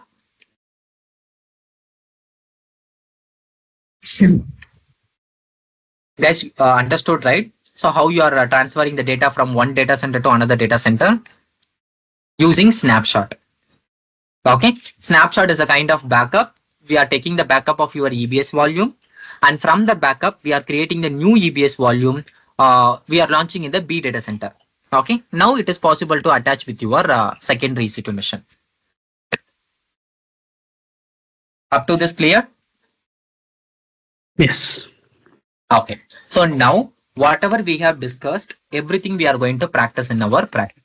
Okay, so now what I will do, I will go to the instance. Okay, I'm going to launch one. So first we'll see this EC2 mission. Let's assume the first mission we are having, right? It's ending with CB. Okay, we'll go inside the CB. I think this mission don't want. I will go with the second mission because I'm having some configuration here. We'll go to the second mission. How you can identify this mission is created in which data center? Okay, so go inside the mission, come down. You can see the option in the networking. Go to the networking. So which availability zone it is there? Which data center it is using? South. AP Mumbai. South 1. AP South 1A. It's a data center. Okay. So now what I'm going to do, I'm going to launch one more EC2 mission in the B data center. Okay. You can able to do. Okay. So let's assume it's a backup mission. Okay. Whatever a mission I'm creating, it's a backup mission. Let's assume same thing. Amazon Linux, T2 Micro, and the key pair, I will choose the existing key pair. And the security group, I will choose the existing security group. I think everything is okay. Yes. So we need to change the data center, right? So by default, it will use A data center if you are not using data center. Okay. I think you need to change the data center in the network settings. Okay. Edit the network settings. So by default, there is no subnet here. So subnet, it's a kind of network plus data center. Okay. So currently the default settings is A data center. I am going to launch the mission in B data center. Is it visible, guys? AP South 1B. Okay. I'm choosing in the network, just edit the parameter. I'm just choosing B data center. So now my EC2 mission, where which data center it will launch?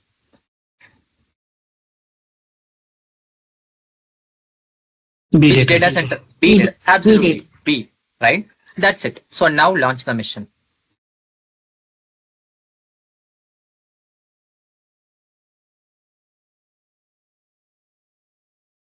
The mission is pending state, so it needs to be running, and just go inside the mission. You can just come down. You can able to see the storage. Just click on the storage. See, it is created one EBS volume. Okay, and this EBS volume, it will see where it is placed. Just click on the EBS volume ID. Okay, and go inside the EBS volume. So now you guys tell which data center it is using. This EBS volume. B. B, absolutely. See, the mission present in the B data center means volume also B data center only it's going to be present. Okay. So now we just click on the instance. Okay. So it is running. So let's assume what I will do. This mission EBS volume, I'm going to change it to the second mission. What is the mission ID? CB. Is it clear? Guys, understood what I'm trying to do? See, the BD, right? The DEBD, right? So this instance ID EBS volume, I'm going to change it to this mission. The mission ID is CB. Okay, this mission I'm going to change. Okay, so now first we'll go inside the instance first mission. We'll see the instance EBS volume ID. What is the volume ID? It's ending with B69. Okay, so this EBS volume I'm going to detach, and I'm going to attach with the second EC2 mission. Okay. Okay. So now the mission ID you can able to see 6CB. Okay. First I will go to the volume. It's ending with 69, right? So just go inside the volume ID. In the action, you need to detach. See guys, without detaching, you cannot attach with the secondary mission. Okay. So first do the detach. Detach volume. Detach. What it is telling? The mission in the running state. Okay. So while mission in the running state, you can't able to detach the disk. So what I will do, first I will stop the mission. I'll go inside the mission. In the instance, I will stop the mission. Stop. So once the mission in the stopped state, I will detach the volume. I will attach with the another EC2 mission. Okay.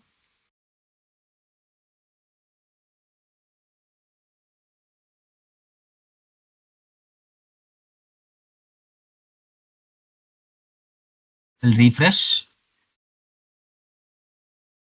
Okay. So now it is in the stopped state. We'll go to the volumes. And same 69, right? So go inside the EBS volume, action, detach volume. Okay, it is successfully detached, right? So now you click on the volumes, you can able to see the 69 EBS volume. It's going to be available. It's not in the use. Okay, it is available. So now you can attach this EBS volume to any other EC2 mission. Okay, so now I will choose this mission. In the action, so you can able to find the option called attach volume, right? So 1 minute. I think we need to go inside the EBS volume. Action. 1 minute. So why the attach volume is not coming? We need to refresh.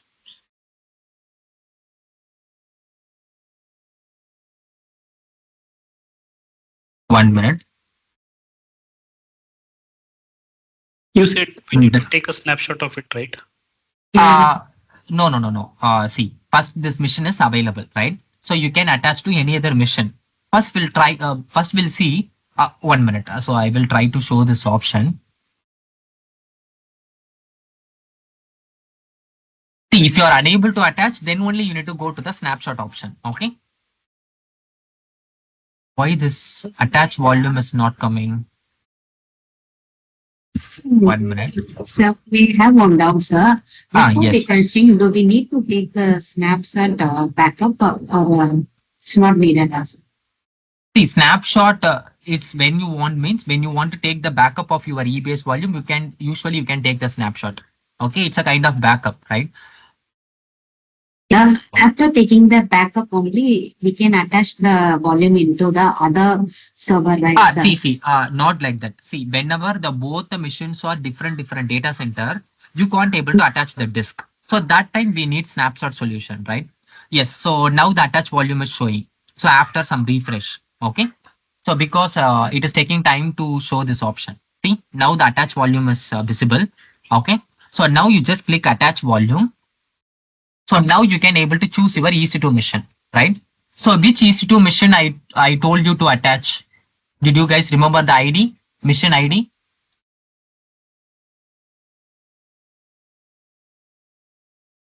No. 1 minute, or else I will see the settings. Okay, we'll go to the EC2. We'll see the mission settings. It was something B at the end. only. E69 and That is volume ID. The mission ID, it's going to be, I have showed, right? The mission name, it's going to be master. That is my secondary mission. Yes, it is CB, right? It is ending with 6CB. This is the mission. Okay. So I'm trying to attach BD mission volume to this mission. Okay. So this mission, it's not showing in the attach volume option, right? CB, right? This mission only I'm trying to attach. Because of the data center.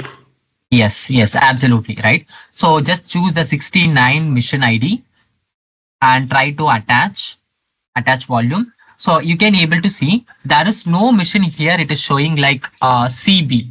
Is there any mission it is showing? No, only the No. one which Why? is available in the same data center. Yes. Whatever mission it is showing, that is available in B data center. That's why it is showing here. Is it clear? Yes. Okay. So now whatever mission it is showing, that is our B data center mission. That mission only it's showing. But I want to attach CB. Okay. So I want to attach to the CB mission. It's ending with CB. Okay. Yes. So I believe you guys are understanding the concept. Whenever the two missions are placed in the different data center, the disk you can't able to attach from one data center to another data center EC2 mission. Okay. Then what is the solution? What is the solution we need to follow? Take a snapshot of the Snapshot. EBS. Yes. So now you need to take the snapshot of 69 volume, and you need to create a new EBS volume in the which data center we need to launch. So first we'll see where the mission is running first. This mission is CB mission is running in, I think, A only network. It was there. It's running in EA data center, right? Okay. So now I will go to the snapshot option. The left hand side, you can able to see the snapshot. Okay. So we can able to create the snapshot. Just click create snapshot. Okay. You need to choose your volume. So which volume we are going to take the backup? It's ending with B69. B69. B69. Yes, B69, right? That's it. Create a snapshot. Okay. So once the snapshot is created, it is in the pending state. Once it is completed, okay. So we are going to launch new EBS volume from this backup. Okay. While launching the EBS volume, which data center we are going to choose? Which data center we are going to choose, guys, by launching the new EBS volume? B data centers. Yes. No, B. A data center. A Okay. data, yeah. Your mission is present in A data center. Yes. The snapshot is completed. Now choose the snapshot. Action. Create volume from the snapshot. Choose the first option. Yes. So now you guys tell you are having the option to change the data set. Not change. You can able to launch the new EBS volume in new data center, right? So A, B, C. So now which one we are going to choose? A. Yeah. Because A only we are having that master mission that is ending with CB, right? That's it. Create the volume. Okay. So now you go to the EBS volume.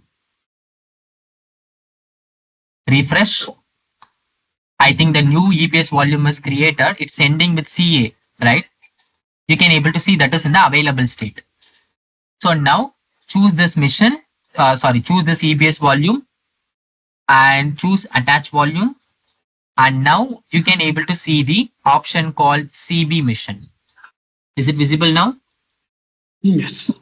Yes. So now choose that mission and the device you can able to choose whatever device. It's a path only. Okay. Whatever path you want, you can choose and attach the volume. That's it. So now you go to the mission instance, go to the secondary mission and go to the storage. You can able to see the mission is having 2 EBS volume now. Is it clear? Yes. Any doubts up to this?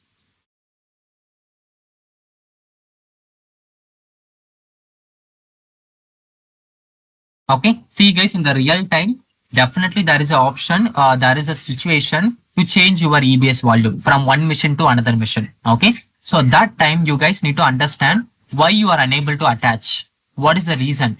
And if you are unable to attach, what is the solution need to be implemented? So these things you guys need to understand. Is it clear? Yes. Any other doubts in EBS volume?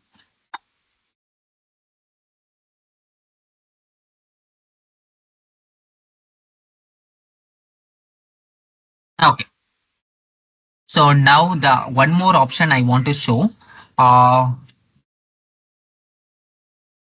So now what I will do, whatever EBS volume we have detached, right? 6.9. So that one I will attach to my older mission. Okay. Attach volume. The mission ID is BD, right? That mission I'm choosing.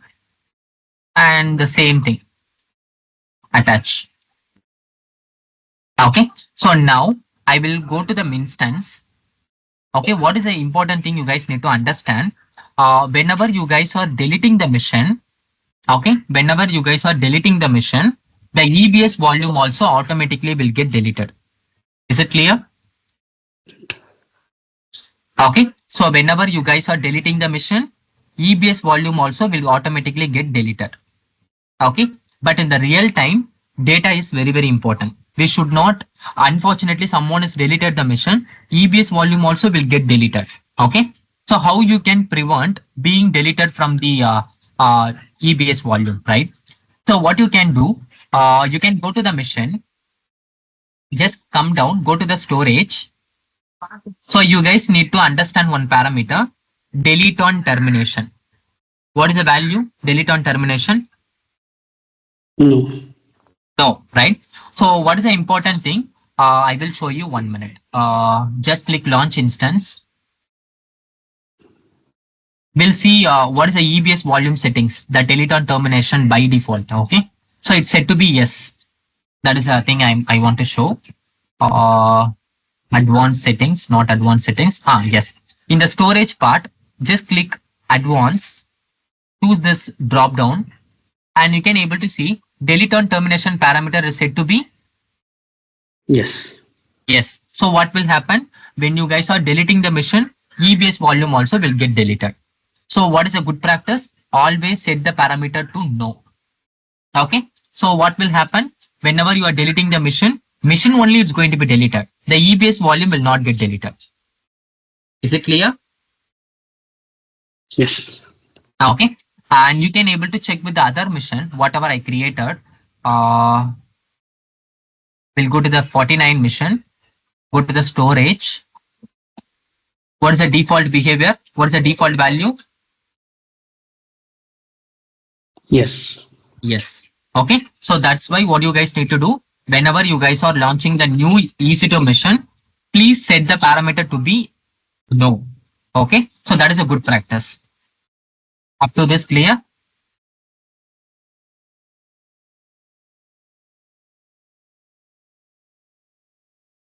Okay. So now I will delete my mission. So now you guys tell the whatever mission we created, now the parameter is changed, right? So the parameter is changed to no, right? So now what will happen if I delete the mission?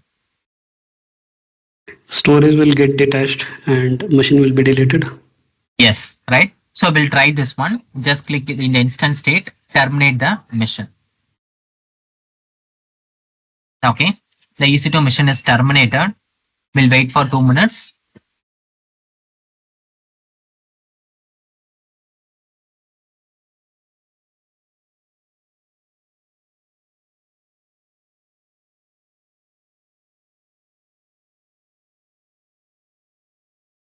Okay, so now it is terminated. What we'll do, we'll go to the EBS volume. What is the volume ID? Did you guys remember?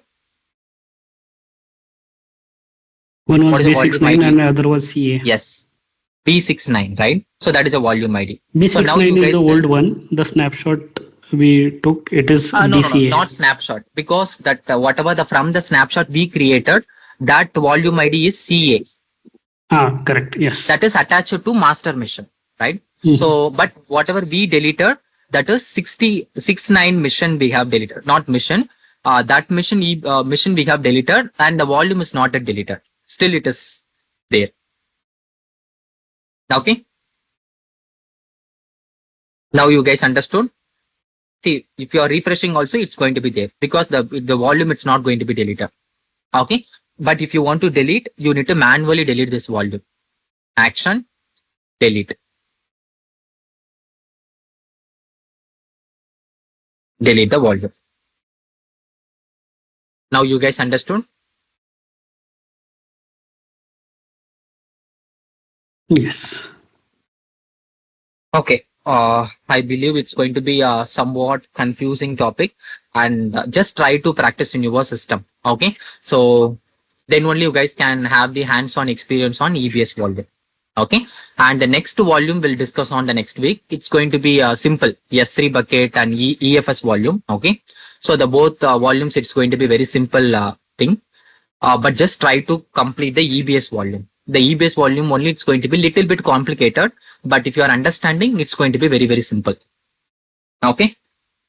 This is my machine which I created today. Okay. Connect.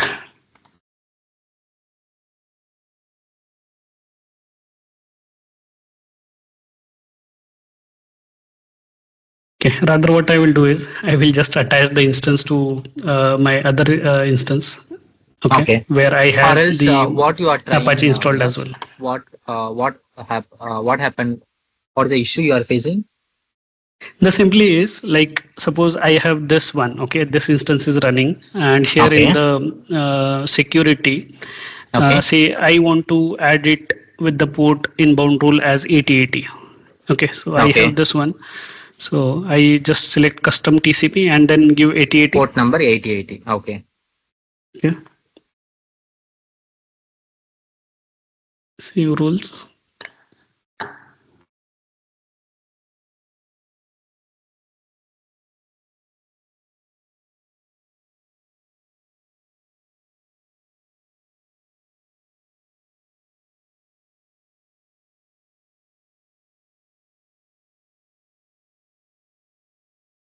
So this will not open, right? Because the Okay. HTTP is not allowed. Okay. Okay. Okay. If I do it 8080, then we expect it should open it, right? No. How it will open? I have added the rule, the port. See, Vilas, it's not like whatever port you are opening. So via that port number, you can able to see the Apache web server. So not like that. Okay. See, by default, Apache web server will run on 80 port number. 80 port. So that's why we have allowed the HTTP traffic. It's going to be 80 port number. So that's why you can able to access the Apache web server. See, Okay, if so it will suppose not you are run with 8080. You are saying? yes. It's not like a port. It's not your application will run. If you are exposing 8080, it's not. It will work in not like that. Mhm. Okay. If your application definitely will run on 8080 port number, then you can open the 8080. You can able to access it. via the Got it. yes. Okay. Got it. Apache web server will run on 80 port number only. Yes, got it. Okay. Okay. Vilas. Okay. Yeah. One more thing, like now I have for today's this one, I have this Linux machine created. I created this yesterday. This is in one Okay. week. Okay. Okay. So I don't have any volume attached to it. Okay. Okay. I also have taken the snapshot of it. Okay. If Okay. you see here, I have this snapshot. Okay, it is completed. Okay. Now I want to attach this to my another EC2 machine. instance. Yeah. Okay. So I just have to select it here, correct? Correct. So you need to select in the action, you need to create the volume from the snapshot. Volume from the snapshot. Yeah. And Yes. then it will give me option to select the other Data center. Data centers. Okay. Yes. Yeah, got it. Yeah.